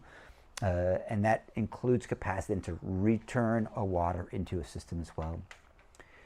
Nitrogen phosphorus, 90 teragrams of nitrogen per year as an allocation, 8 teragrams of phosphorus per year, again, as an allocation. So globally, the biggest issue here is both over allocation but also distribution. So many countries where we're over applying nitrogen and phosphorus, and other countries where increased application would help to increase the food productivity. But fundamentally, this is translated as a water quality boundary, right? So maintaining 1 to 2.5 milligrams of nitrogen per liter and maintaining between 50 to 100 milligrams of phosphorus per cubic meter of water. So really water quality boundaries which speak to both how do we apply nitrogen in a way that it doesn't leak into natural environments, both directly from off-source pollutions in fields, but also increasingly, I think, asking ourselves, a lot of these nutrients are transported to urban settings through food, right? So the foods that we eat, and then are lost through sewage waters. So how do cities then become a part of reducing this pollution through better nutrient capture and utilization technologies? And finally, the biodiversity boundary, which requires requires halting all of these pressure drivers, but also maintaining about 50% of land intact by ecoregion, and that's part of the zero land expansion. And we had a second boundary here, arguing for at least 10% semi-natural and natural habitat per square kilometer in agriculture to maintain functional integrity. We'll talk a bit about that later on as well. The other way that this is articulated, particularly for carbon, is if we look at emissions from global emissions, we have emissions, methane from agriculture in pink, nitrous oxide from agriculture in yellow, gray is carbon dioxide from fossil fuel and cement production, red is land use and land use change from agriculture, natural land ecosystem sink is restoration, land use sink from agriculture is regenerative agriculture, or practices that store carbon either above or below ground, and then an ocean sink. So if we look to 2050 and 2100 and trying to stay within the 1.5 degree Paris Climate Agreement, we need to halt land use conversion by 2050. and we need to transition to a net carbon sink from land use and agriculture beyond that stage. We need to halt greenhouse gas emissions from fossil fuel, but we've proposed that because food is so essential to human security, that it's going to be difficult to drop below that 5 gigatons of carbon from methane and nitrous oxide. And so we've allocated 5 gigatons of CO2 to food production. So in essence, we've been more generous with food than we have been with the energy sector. So the critical challenge for agriculture then is halting land conversion and shifting production systems to a net carbon sink, and then any technological fix or dietary shift change that we can do to reduce the methane and nitrous oxide sinks. All right so far? So what the Commission then tried to do after that is say, well, if we look at these environmental variables, can we take the food groups that the health group had been working on, and can we understand what their relative impact on diseases, here mortality, heart disease, cancer, diabetes, and stroke, and can we take those same food groups and ask what their impact is on acidification, eutrophication, that's nitrogen and phosphorus, greenhouse gas emissions, land use, and water use, and can we begin to classify foods according to their health impact and their environmental impact? So if you put health impact and environmental impact as two axes of the scale, you quickly see that unprocessed red meat and processed red meat emerge as the food group that have both the highest environmental impact and have the highest health impact as well. Going down, you get dairy and eggs, and then those food groups that have the lowest risk to health and to environment are whole grains, vegetables, fruits, nuts, and legumes. Why olive oil is in red? Olive oil is in red. I think they were just classifying food by food groups. Here, I don't know. Yeah, I don't know what the color scheme is for the figure. Yeah, I'm not sure what the color scheme is. I'd have to look back, but we can do that. What do you guys think of this?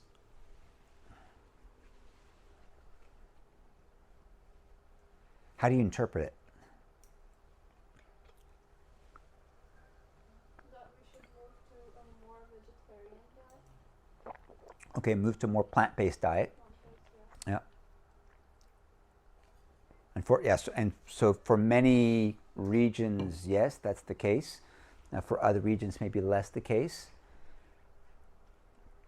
It's somehow similar to what we saw in the beginning, like the healthy diet. We see all the groups of the healthy diet are just have relatively low risk. The protective foods tend to be, well, I mean, so it's normal that the protective foods will be lower on the relative risk of mortality because they have a positive impact. So that's normal. But again, that there's a correlation between positive health risk and low environmental impact, I think is where some of the novelty is. One of the biggest challenges with this depiction is that it classifies foods as either healthy or unhealthy, or sustainable or unsustainable. Right? So red meat in particular gets classified in this group, and what I find challenging is that diets are comprised of all of these foods, and that this notion of a food being either good or bad has been a bit difficult, rather than asking, well, what is healthy consumption? And it doesn't give us much scope to ask, well, what would be sustainable production of red meat? And so I think we've created a space that's been quite antagonistic to the meat production and livestock sector, which has made it difficult then to engage and say, well, let's talk about pathways to sustainability. And the most difficult conversation with this group is to say, well, how much is enough and how much is too much? They're very willing to have a conversation on technological fixes, improved feeds and feed additives, maybe a holistic rangeland management. But the notion that there are upper limits to what would be healthy production is a very, very tricky conversation to have with some of these sectors. Could you remind what SSBS means? Let's see if I can remember what SSBS is.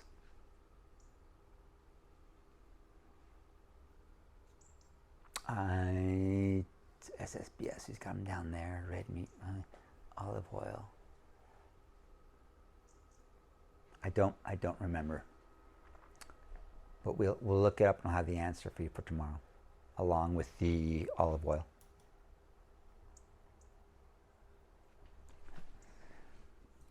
So what emerges then when you classify foods in those kinds along their environmental impacts and their health impacts, and you ask, okay, so what happens if we run a scenario that transitions the world to a Western diet, right? So as incomes grow and as wealth increases, we move towards a Western diet, and we saw this in the global burden of disease slides, right? You could see those transitions to a Western diet in Nigeria, India, and Mexico, versus what would happen if we were to transition to a healthy diet in terms of these environmental outcomes. So here you have the 2010 versus 2050 projections of transitions to Western diet, right? So if we continue on our current trajectory, business as usual, we anticipate that we would double greenhouse gas emissions from food, primarily driven by increased meat consumption, that we would increase cropland use by about 30%. Some of this comes from increased consumption of stable crops, significant increase in fruits and vegetables, and increase in animal products. Freshwater use would also increase by about 30%. Here the biggest drivers are, again, horticultural crops and grain crops. Nitrogen application would increase by about 30-40%, relatively evenly distributed across the different foods.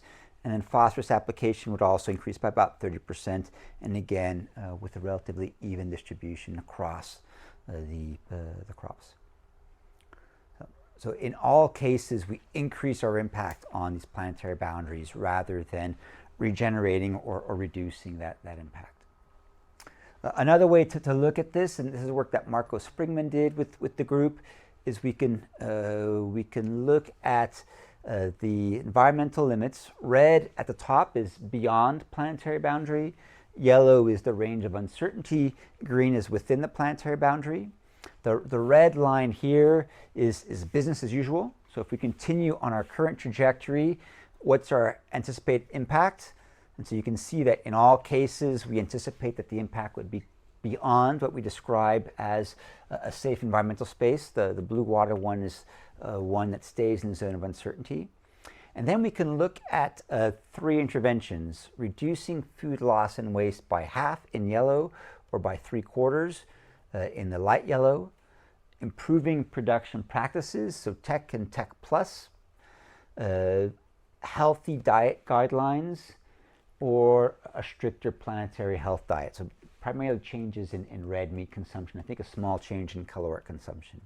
So you can see the relative impact of those 3 interventions across the environmental limits. So in terms of greenhouse gas emissions, shifting towards a healthy diet has the biggest impact on methane and nitrous oxide emissions in particular, smaller impact from reducing food loss and waste, and smaller impact from technological innovations. Land use is much less impacted by dietary shifts, much more impacted by improved production practices. So improving the productive capacity of agricultural systems is an important solution to staying within the land boundary. Smaller impact of food loss and waste, and then of dietary shifts. Row crops, fruit, nut, and vegetable production do require a large amounts of land. Blue water use, you can see food loss and waste, technology, and dietary shifts. Not that much impact from a dietary shift. Nitrogen and phosphorus application, you can see that primarily technological solutions as the main levers for getting within there.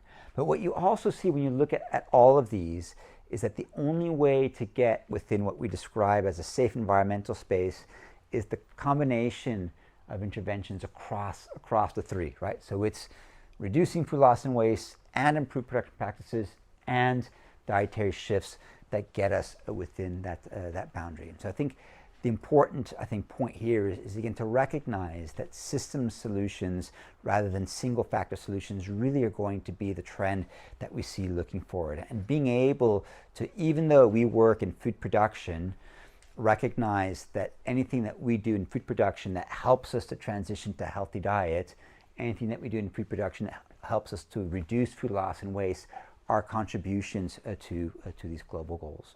So I think recognizing our singular contribution through production practices in agricultural engineering is fantastic, but bringing those solutions within a systems-based context are going to be quite important as well.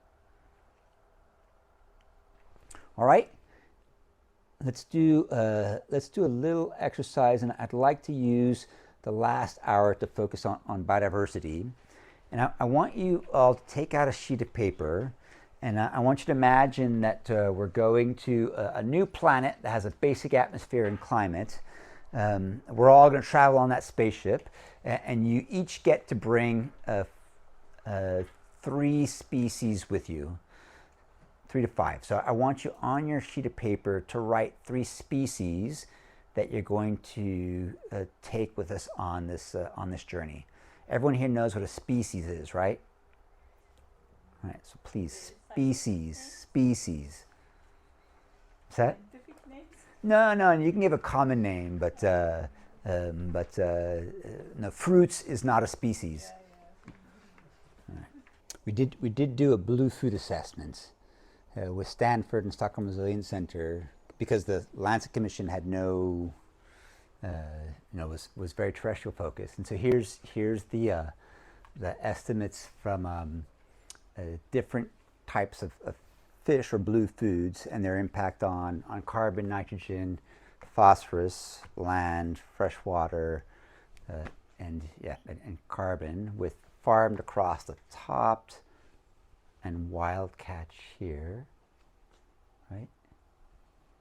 And so what you find that this brown bar is poultry, so compared to chicken, you find that you can get blue foods which are significantly lower greenhouse gas emission impact, significantly lower nitrogen and phosphorus impact than poultry, and even negative in terms of nitrogen and carbon and phosphorus when you, of course, shellfish. Zero land use, zero freshwater use, and again, negative or very small greenhouse gas emissions from wild caught. This is mostly from diesel consumption of fishing trawlers. So blue foods or aquatic foods as being a source of animal protein with relatively low environmental values, at least when you use the planetary boundaries. Right, so I think one of the questions that the group had at the end was whether we needed a better adapted set of marine environmental limits for this work. And then from the nutrition point of view, a very high source of nutrients, particularly small pelagic fish, shellfish, large pelagics, aquatic mammals, which we don't recommend you eat, the salmonoids and carp, so higher nutritional value than many of the land-based animal source proteins.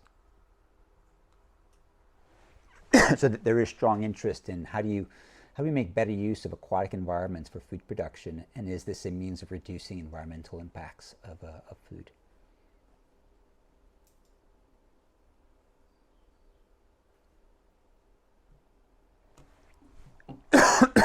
All right, you guys ready? Who wants to start with their list?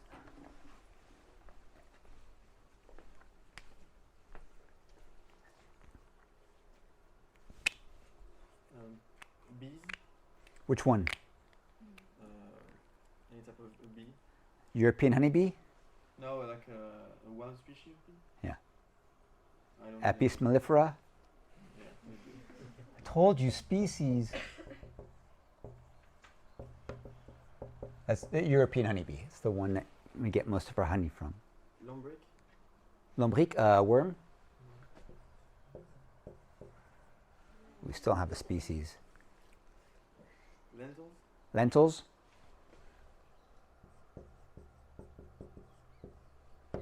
Wheat. Wheat. Banana tree. Banana. And the perpetual question, is banana a tree or a big grass? Yes. I work, Bioversity is the banana gene bank. So, with CIAT. Okay, fantastic, great. Who's next? Yeah, honeybees, Honeybee, okay. bacteria, Which one? decomposing bacteria, I don't know. Decomposing bacteria? Yeah. But you don't know which one? All right.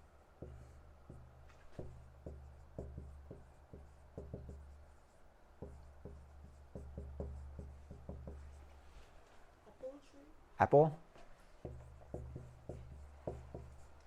maize and rice. Maize and rice.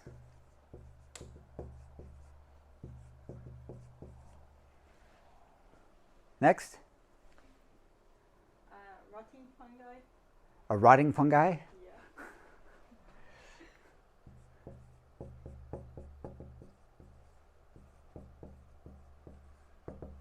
Hyenas.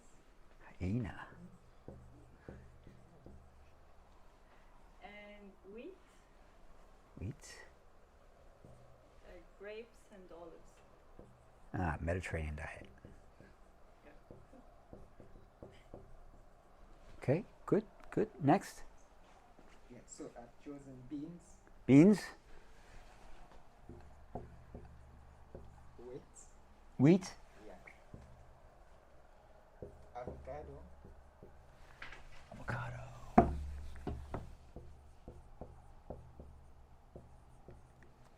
tomatoes, and chicken. fantastic. Next, Yeah, the bees as well.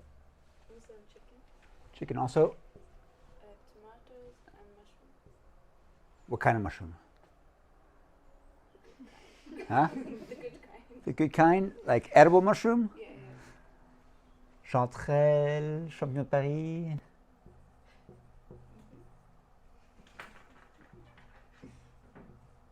I had a neighbor drop off a bag this big of girolles at the house yesterday. All right. Next. Wheat, Wheat, yeah? rice, Yeah? bananas, Yeah? chicken, Yeah? coal. And which one? Coal. Um? C-O-double-Y. Which one, sorry? Coal. C-O-double-Y. C-O-S-S? Cow. Cow, thank you. Sorry.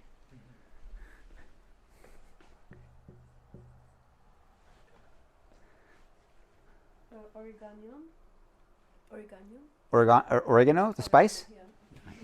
Cool. Finally, some flavor.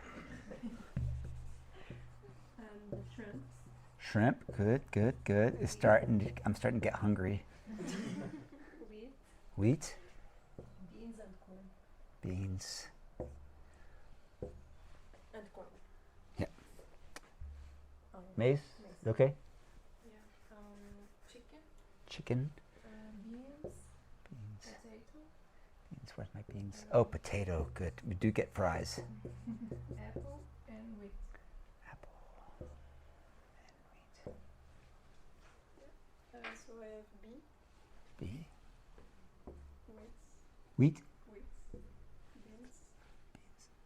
Salad. salad. Anyone? Iceberg. Iceberg. And decomposer microorganism. Decomposing bacteria. Yeah. Bacteria. Bacteria part of the microbiota.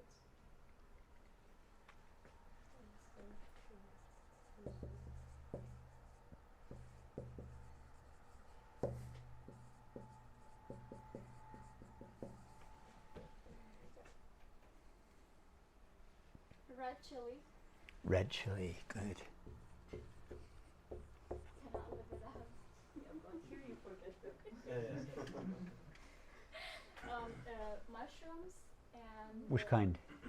oyster. Oyster, great.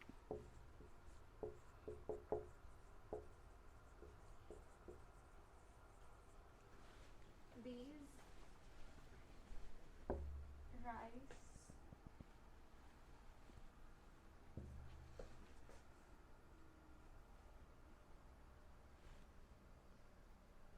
You can add something new too, huh? Yeah, I forgot. I'll come back. Right. You can go. Okay, so bees, Yeah. salmon, Salmon. apple, chickpeas, What's chickpea? What's chickpea? Apple, chickpea. and broccoli. Yeah, broccoli.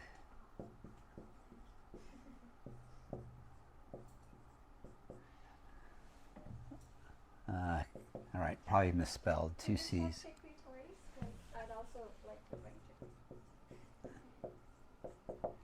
All right. Are you checking my spelling of broccoli? What? Are you checking my spelling of broccoli? No. Oh. 2 L's or 1 L? 2L. Everybody go? Yes, so the advantage is that you only have to check it, but to tick. You can words. come up with 5 things that are not on here if you want.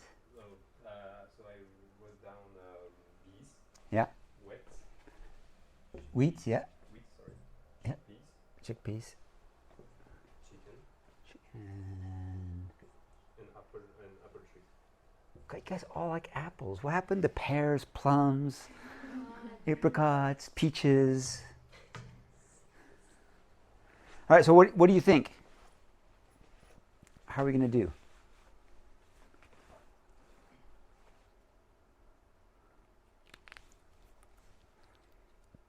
We're all going to run around naked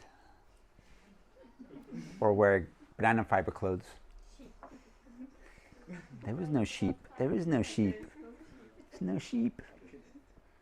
No, the guys are happy. Right. What else? What do you see in this list? Anything we forgot? Water, fresh water. It's not species. We can. Okay. We forgot to bring cotton. Forgot cotton. Okay, let's add cotton.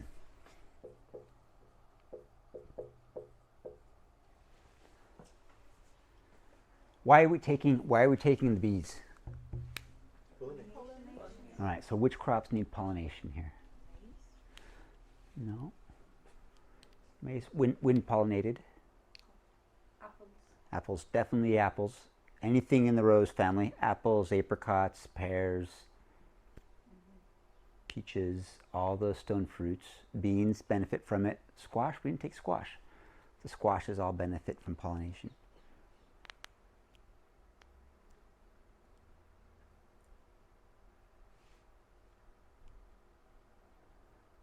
A lot of beans and lentils. Why beans and lentils? Source of protein. Okay, where does the protein come from? Nitrogen. Nitrogen. Where does the nitrogen come from? From the bacteria, fixation bacteria. We forgot the bacteria. Yeah. We forgot rhizobacter.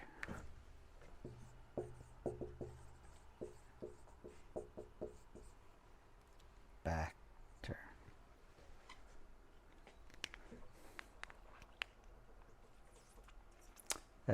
We have everything for healthy diet. Did pretty good there, right? A lot of fruits and apples. And what was also interesting is that people don't typically list this. Decomposing bacteria, rotting fungi. So you guys recognize that there's a whole microbiome that is important, but we really don't understand it very well, right? None of us, we have a hard time naming species or even major functional groups when it comes to those functions. So very good at the provisioning services, right? The foods. We forgot the clothing as a provisioning surface.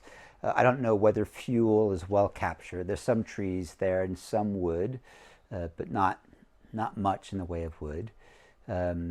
There certainly will be enough to feed to our chickens and salmons. We didn't bring anything for the cow to eat, although it looks primarily be feeding it maize, stubble, or rice grass. But we didn't bring up, forage for them.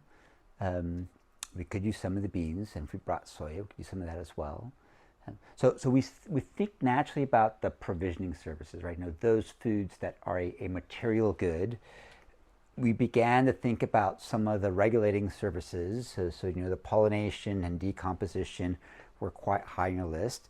Began to recognize that we're ecosystems unto ourselves, and that there's some really cool new work on the ecological communities that live in and on our bodies as well as in below soil. So I think begin to think about that.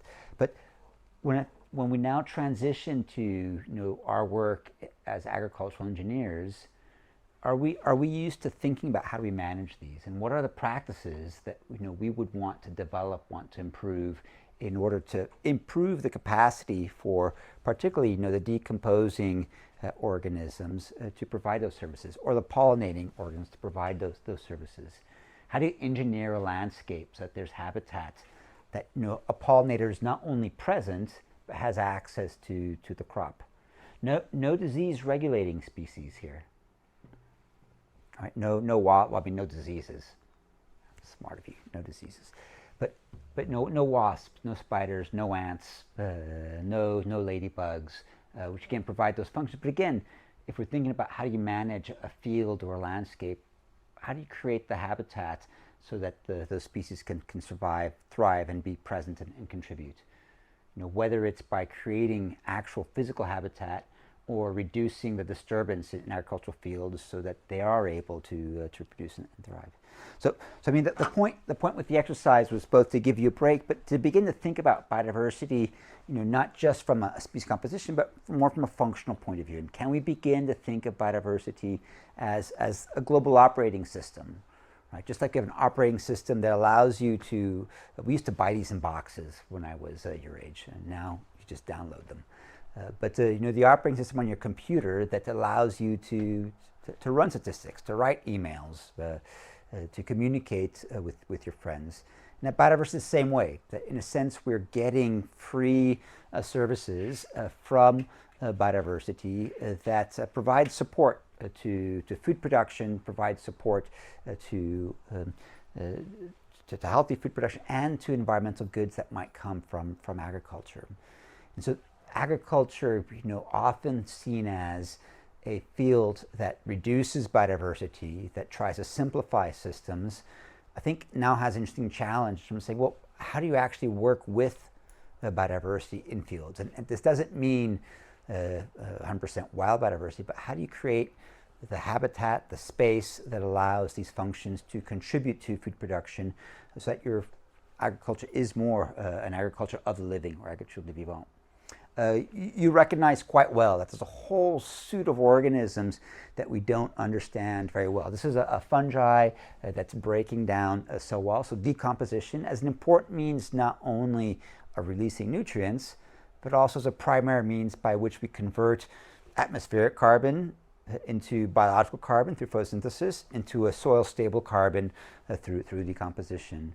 The mycorrhizae, it's this one here. So the root fungi, which we didn't include, but type of fungus which coats the outside of roots, allows for greater water absorption, allows for greater nutrient absorption, and also serves as a barrier for pathogens.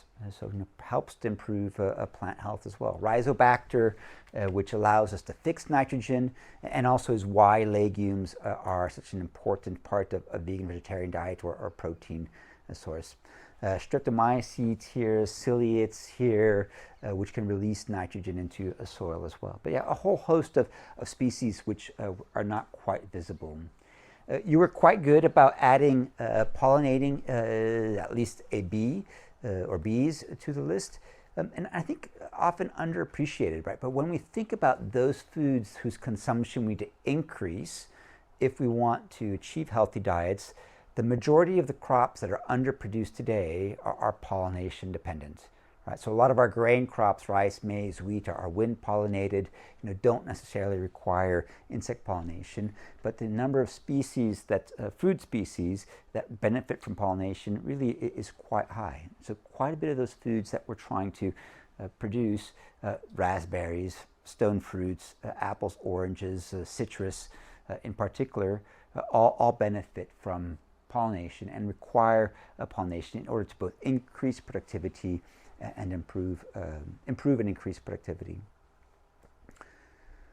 So I think the challenge again for us is when we think about the biodiversity challenge, and we have entered what many are calling a sixth extinction, there is both a land use challenge. How do we, as individuals working in agriculture, increase productivity to ensure that we don't lose native habitat, but also how do we integrate biodiversity back into agriculture, both in terms of those supporting services, but also in terms of food diversity, right? If you look at what's going on with food diversity of species that we're eating, and even in our own list here, right? We all picked apples. No one picked pears. We went for rice, maize, and wheat. There was no fonio, no enset, no millet, no sorghum, no amaranth or quinoa. And so there's a whole set of, there's a whole diversity of crops which we could be utilizing, cultivating, which we're not. So there's a really interesting trend when we look at food diversity. So this is looking at countries in 1961 to 1985 to 2009. So the ellipses degree represent the degree of variation between countries. What we see is that most of us are transitioning to what might be called a homogeneous diet. So we're increasing the diversity of foods that we're eating, but it's a more similar set globally than we might be accustomed to. The same thing we're seeing is that there's a tremendous loss of varietal diversity. So in 1903, there were 497 varieties of lettuce. Right now, we spoke to iceberg lettuce today.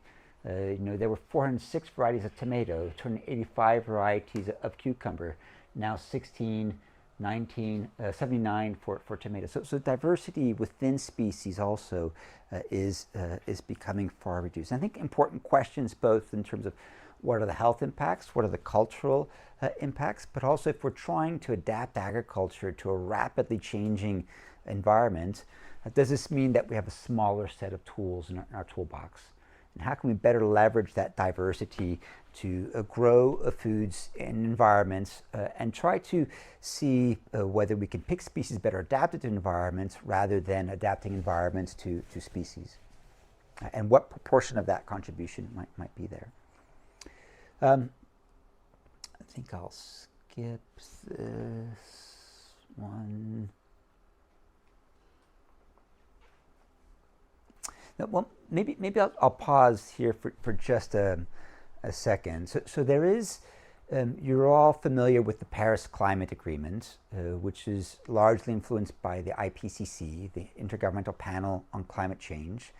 There is also a Convention on Biological Diversity, which will have a new set of targets that will be agreed on in Montreal in December. Which is supported by the Intergovernmental Panel on Biodiversity and Ecosystem Services. Here at the University of Montpellier, we house the technical support unit for their assessment on transformative change. And within the Convention on Biodiversity, here are the targets that are being proposed, several of which relate to food production and food systems, right? So goal A is the integrity of all ecosystems enhanced with an increase of at least 15% in the area connectivity and integrity of natural ecosystems, supporting healthy resilient populations of all species, reducing rates of extinction, and at least 9% genetic diversity within species maintained.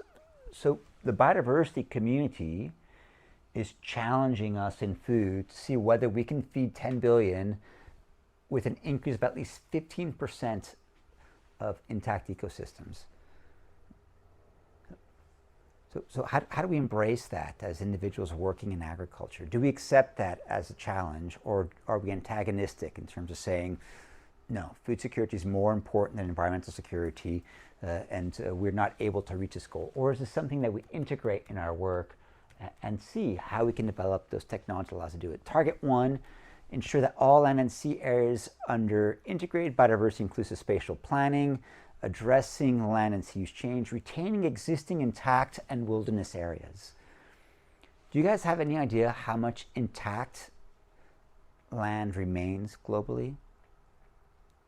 Any guesses? Meaning that their species composition largely looks like what a system with little human intervention would look like? 2%? That's better, fortunately. It's not that bad. It's higher than 2%. 10? It's higher than 10%. It's higher than 20%. Right now, today, we have 17% protected, right? So it's a legal status. 17% is in protected areas. 35. What'd you say? 35. 35? It's higher than 35. Yeah. What'd you say, 60? Lower than 60. Yeah, it's about 50% is intact today. So 40% under agriculture and about 10% under urbanization in terms of really broad categories. So the challenge is, can we feed 10 billion within 40% of the Earth's land surface, and can we retain 50% intact? That 50% intact is not very evenly distributed. It's very unevenly distributed, and the map looks like this. So these are intactness by ecoregion. So as an ecologist, we have classified the Earth into 846 ecoregions, so unique ecosystems, right? So they're not repeated anywhere else. This is what that map of ecoregions looks like. The colors are by major biomes, right? The arid and desert systems, tropical forest systems, or forest systems in green. This is a map of what percentage of those ecoregions, or this map of the ecoregions with how many of them have intactnesses that are 10, 30, 50, 70, 90, and 100%. So the ecoregions that have higher than 50% are yellow, green, and dark green. So you can see that the greatest distribution of intactness is in the boreal forests of Russia, the boreal forest of Canada, the montane region of the US. Amazon still has ecoregions that are largely intact, the greatest conversion being in the eastern Amazon. Am I too south for Cameroon? Yeah. You're right here, right? Yeah, so large conversions, Cameroon, some parts of Congolese forest still remaining. Burkina Faso is very, very little intactness left. So everywhere that you see red is a unique ecosystem where we've lost the species that are inherent to those systems, and we probably will not be able to recover them. So 50% globally, but with a large number of ecoregions that have been converted. So here on this map, it's not so accurate, knowing that on a planetary like this, the north section not that big. Yeah. On the globe it will be smaller. Yeah. But still, from an area point of view, the area-based measure is 50%. Biased towards arid and boreal regions, and the Amazon still remaining at about 50. Grasslands are the most converted, right? So 30%, only 30% of grasslands globally remain intact. I mean, that's where we've had the greatest impact, which makes sense. They are amongst the most arable lands. So the other measure that the team then developed is, we'll say, well, okay, so there's an important biodiversity conservation objective that's about maintaining intactness, but we also recognize that biodiversity contributes to functions, ecosystem services. So how do we maintain functional integrity in lands? And can we assess whether there's sufficient functional integrity? And some of the work that Lucas Garibaldi, who's a fantastic Chilean agroecologist, along with a big group of folks, Lisa Schult, Claire Kremen at University of British Columbia, and others, said that we need at least 10% native habitat in agricultural landscapes. In the Eat Lands Commission, we said that we need at least 10%, and then found evidence that below 10%, forget about pollination, forget about pest control, you just don't have enough habitat for their services. This group argued that our target should be 20%, and that at 20% we should be able to maintain sufficient habitat for those services. They then looked at, they provided these interesting images from US, Brazil, Argentina, France, Australia, took aerial images and said, well, here's what 20% looks like. Because quite often people say 20%, you're crazy. There's no way that we can put 20% in conservation and agriculture. And what they propose is that, well, when you actually look at these places, in most farms, fields, and landscapes, there is 20% that's not being managed for producing a crop that can be better managed or engineered for environmental function. And that if you strategically place these along rivers' edges, riparian buffers, or between fields, here's rivers' edges as well, or across field tops, that you can find that 20% and that it doesn't conflict with production function. You're not taking land out of production. You're putting land into an agroecological service production function. And propose that this should be a target that we work towards in terms of trying to make sure that agricultural systems are living systems with sufficient habitat to ensure that the pollination, pest control, nutrient capture services are provided. What do you think of that? In your home countries, can you imagine what some of these habitats might look like? Or are there agricultural practices from your countries which you think would qualify as providing habitat for some of these species that you wanted to take with you?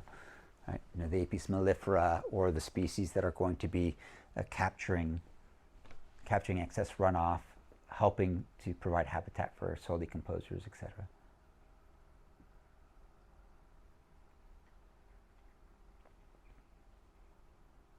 Look out for it tomorrow in the Camargue. Is there habitat providing these services? What services is it providing? What value does it have to the farmer in question? What value might it have to supporting global environmental services? Should farmers be compensated for producing that value? Or should they be producing this value out of self-interest because it helps them to have a more resilient agriculture? If we meet farmers tomorrow, how do they speak to some of these services, and how do they speak to some of these habitats that they're integrating? It could be a prairie strip. It could be maintaining forest adjacent to crop. It could be riparian buffers. It could be putting rows of perennial vegetation between crops. All of those, I think, are interesting options, and I think trying to challenge this notion that conservation is something apart from agriculture, but rather something that's fundamental to or completely integrated in how we produce a food. Whether it's here in France, right? The hedgerow that's between the field and the les right there, or the integration of woodlots interspersed throughout the landscape. How far away do you think any of this habitat needs to be from the crop in question in order to be effective? Like, we can't have forests just beside the crops because it would be bad for the crops, for pathogens, insects, blah blah blah. And vice versa, we can put like crops beside the forest because of the pesticides, it could kill the biodiversity and it will affect affect the forest one way or another. So it has to be like somehow far from each other. But what if that forest is more the source of beneficial organisms, or protects your crops from wind flow? How would you manage that forest so that it's more a source of beneficial rather than negative? I mean, in Costa Rica, what we found was that the forest between fields were actually serving as a barrier to the coffee berry borer, and that without the forest, the coffee berry borer was just going wherever it wanted. But anytime you put a scolite du café, coffee berry borer, it's a small beetle that bores into coffee berries. And that when you had even a 20-meter forest between two coffee fields, you would find that forest create a barrier between the adjacent forest, between the adjacent coffee field, excuse me. Maybe a cooling effect too for the crops. Yeah, in some places it might be a cooling effect. Some farmers here are using rows of trees in high wind areas to reduce evapotranspirative stress. Right, so perpendicular. I mean, this is all biological engineering. So I think one of the challenges for those of you working in agricultural engineering is how do biological tools or biodiversity become elements that you engineer into these landscapes? How far does Apis mellifera move?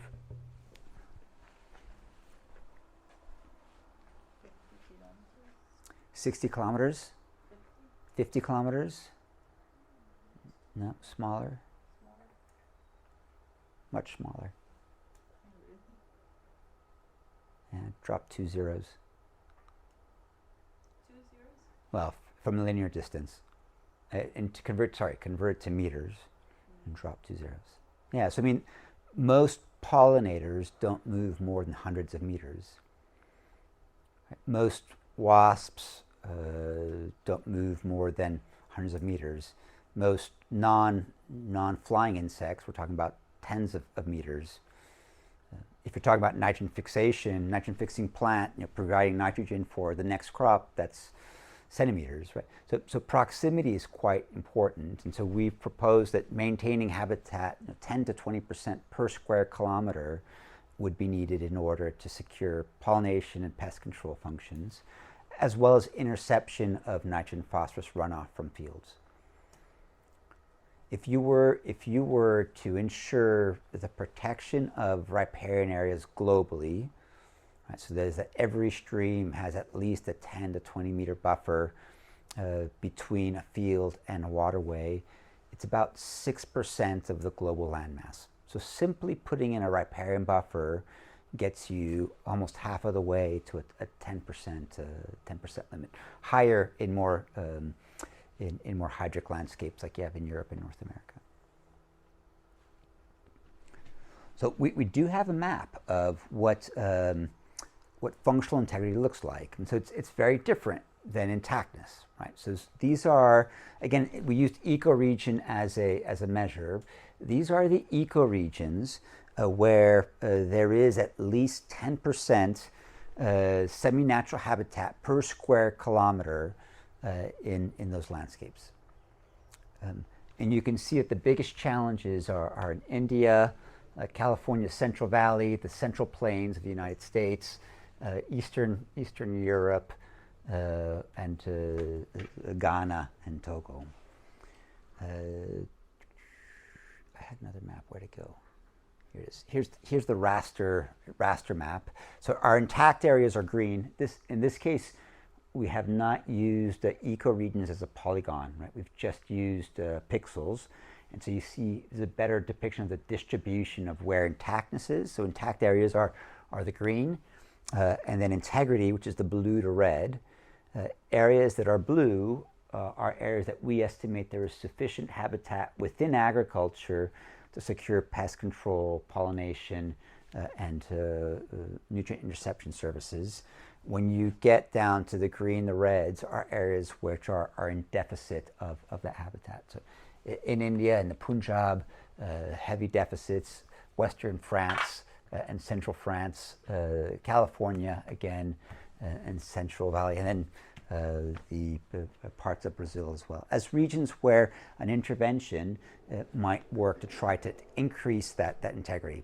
We map this on in a figure as well. So here you have intactness across the x-axis, you have integrity across the y-axis.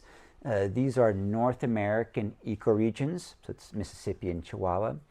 But you can see that there's quite a few areas that are important agricultural production areas in the northern tallgrass prairie that don't have sufficient integrity. We're bringing in a riparian forest, a no-mow zone around a field, a hedgerow would serve to increase integrity and ensure that we have that environmental function. You can see that quite a few regions are below 50% intact. Important questions here about whether you try to restore intact lands or whether you just try to maintain ecological integrity here. There's quite a few areas that have high degrees of intactness, and I think here some of our primary challenges: how do you halt further conversion of those ecoregions? So again, from an agriculture point of view, thinking through both how do we work to increase biological integrity in agriculture while reducing our land conversion for food production. So the way that I like to think about this is agroecology as an ecological science, right? There's a lot of definitions of agroecology, including agroecology as a political movement. But if I think of agroecology as an ecological science, agro, eco, logos, right? It's the logos study of ecology in agriculture. Then really what we're focusing on is what's the contribution of biodiversity on enhancing the generation of ecosystem services to and from agriculture. So we recognize that agriculture needs ecosystem services, right? It needs nutrient cycling, it needs pollination, it needs pest control, it needs soil carbon capture to improve fertility and water holding capacity. But it can also be a source of ecosystem services, right? It can contribute to mitigating global climate change. It can improve water quality. So services to and from agriculture with the aim of regenerating these services. So for me, it's really important that when we talk about regenerative agriculture, it's not a practice, but it's a change. It's a change in environmental performance of agriculture that brings us back into the safe space. And that diversification, agroecological or regenerative agricultural practices are overlapping and include diversity of management options from fields to landscapes. And I think this is also really important, right? When we speak to people and they say, oh, you can't feed the world with regenerative agriculture. Well, why not? And quite often that's because of two assumptions. One, it assumes that we're transitioning to Western diets, which are overconsumptive. And second, it assumes that regenerative means organic based on today's practices. And so they assume a 20% yield differential between organic and conventional. But I think what's important, particularly for you as agriculture engineers, is to ask yourself, well, what are the innovations that we can put in place that allow us to close those yield gaps, produce the foods that are most critical to healthy diets, and make agriculture a source of regenerating environmental outcomes. And when we think about those technologies, many of them may come from traditional knowledge, traditional systems, but there's also quite a large space for innovation. When we look at these pivot irrigation circles in the Midwestern US, what do you do with the land around it? How do you manage the biology of that space so that it's a contribution to environmental outcomes, both to and from agriculture? How do you manage an agricultural landscape so that there's connectivity for pollinating insects, for pollinating birds, barriers for pest organisms, that there's interception of nutrient flow between a waterway and between terrestrial and aquatic systems? If we're working in tropical biomes, whether it's Cameroon or whether it's the Amazon, can we think about production systems that produce more above ground carbon, whether it's an agroforestry system or shifts towards perennial crops? Can we use the biome level carbon carbon storage capacity as a reference point against which we challenge agriculture to match.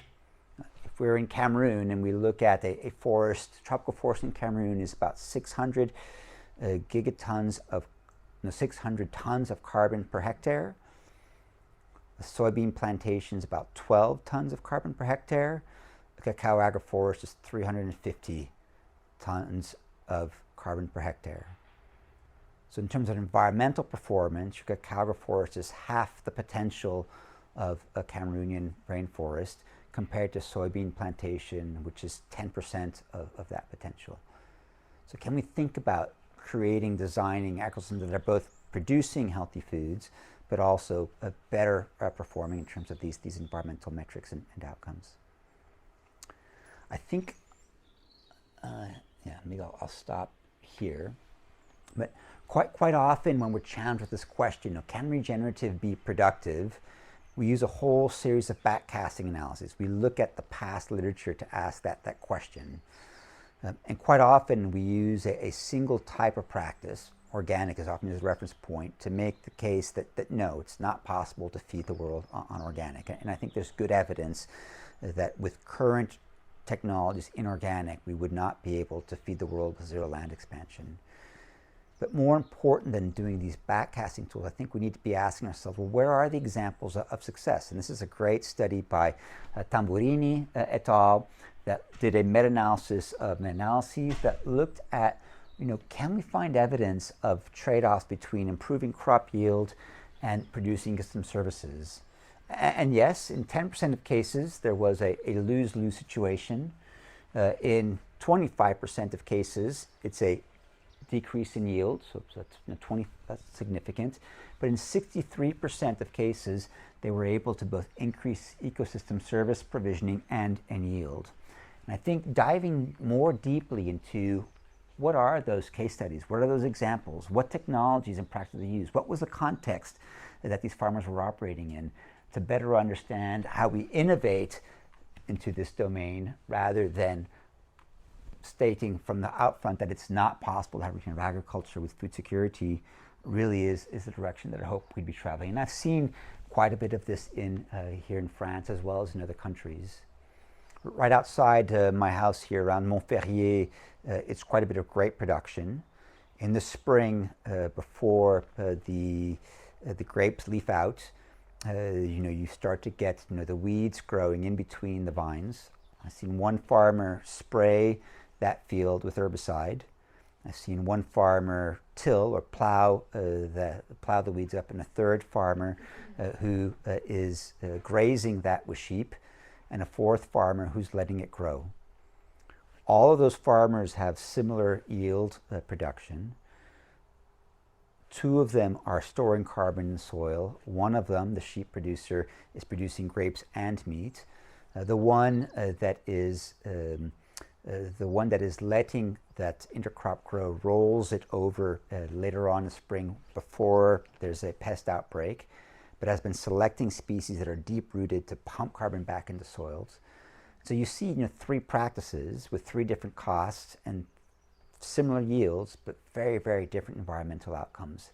And I think that those innovations are the exciting ones that test, I think, how we can again use biodiversity within fields to improve those services.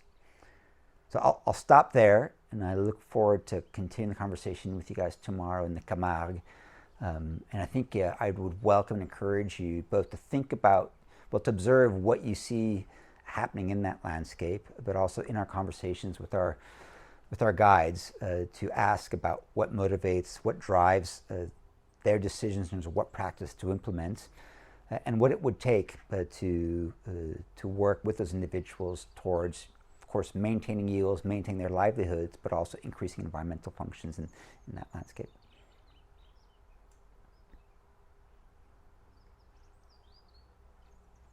Ça va? Questions, comments? Enough? Yeah. We talk a lot about changing the diets of people, but actually, what it's like the fact is that diets somehow are like trends. Like something goes and everyone follow it. Why don't we focus more on the agricultural practices, like just to grow something that benefits, and like let the people follow what you grow, and don't not vice versa, not us following people's diets. I think for two reasons.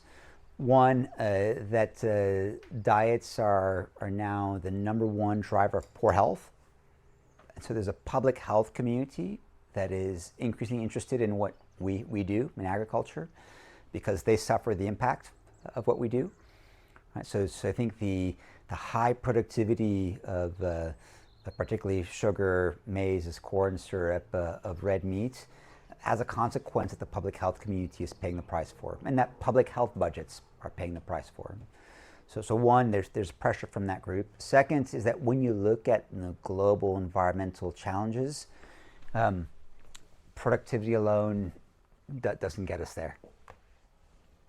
Right? So unless we're talking about productivity, gray, and dietary shifts and food loss and waste, we simply aren't able to keep food systems within environmental limits. So I think that's where the dual-pronged approach on production and consumption becomes quite powerful.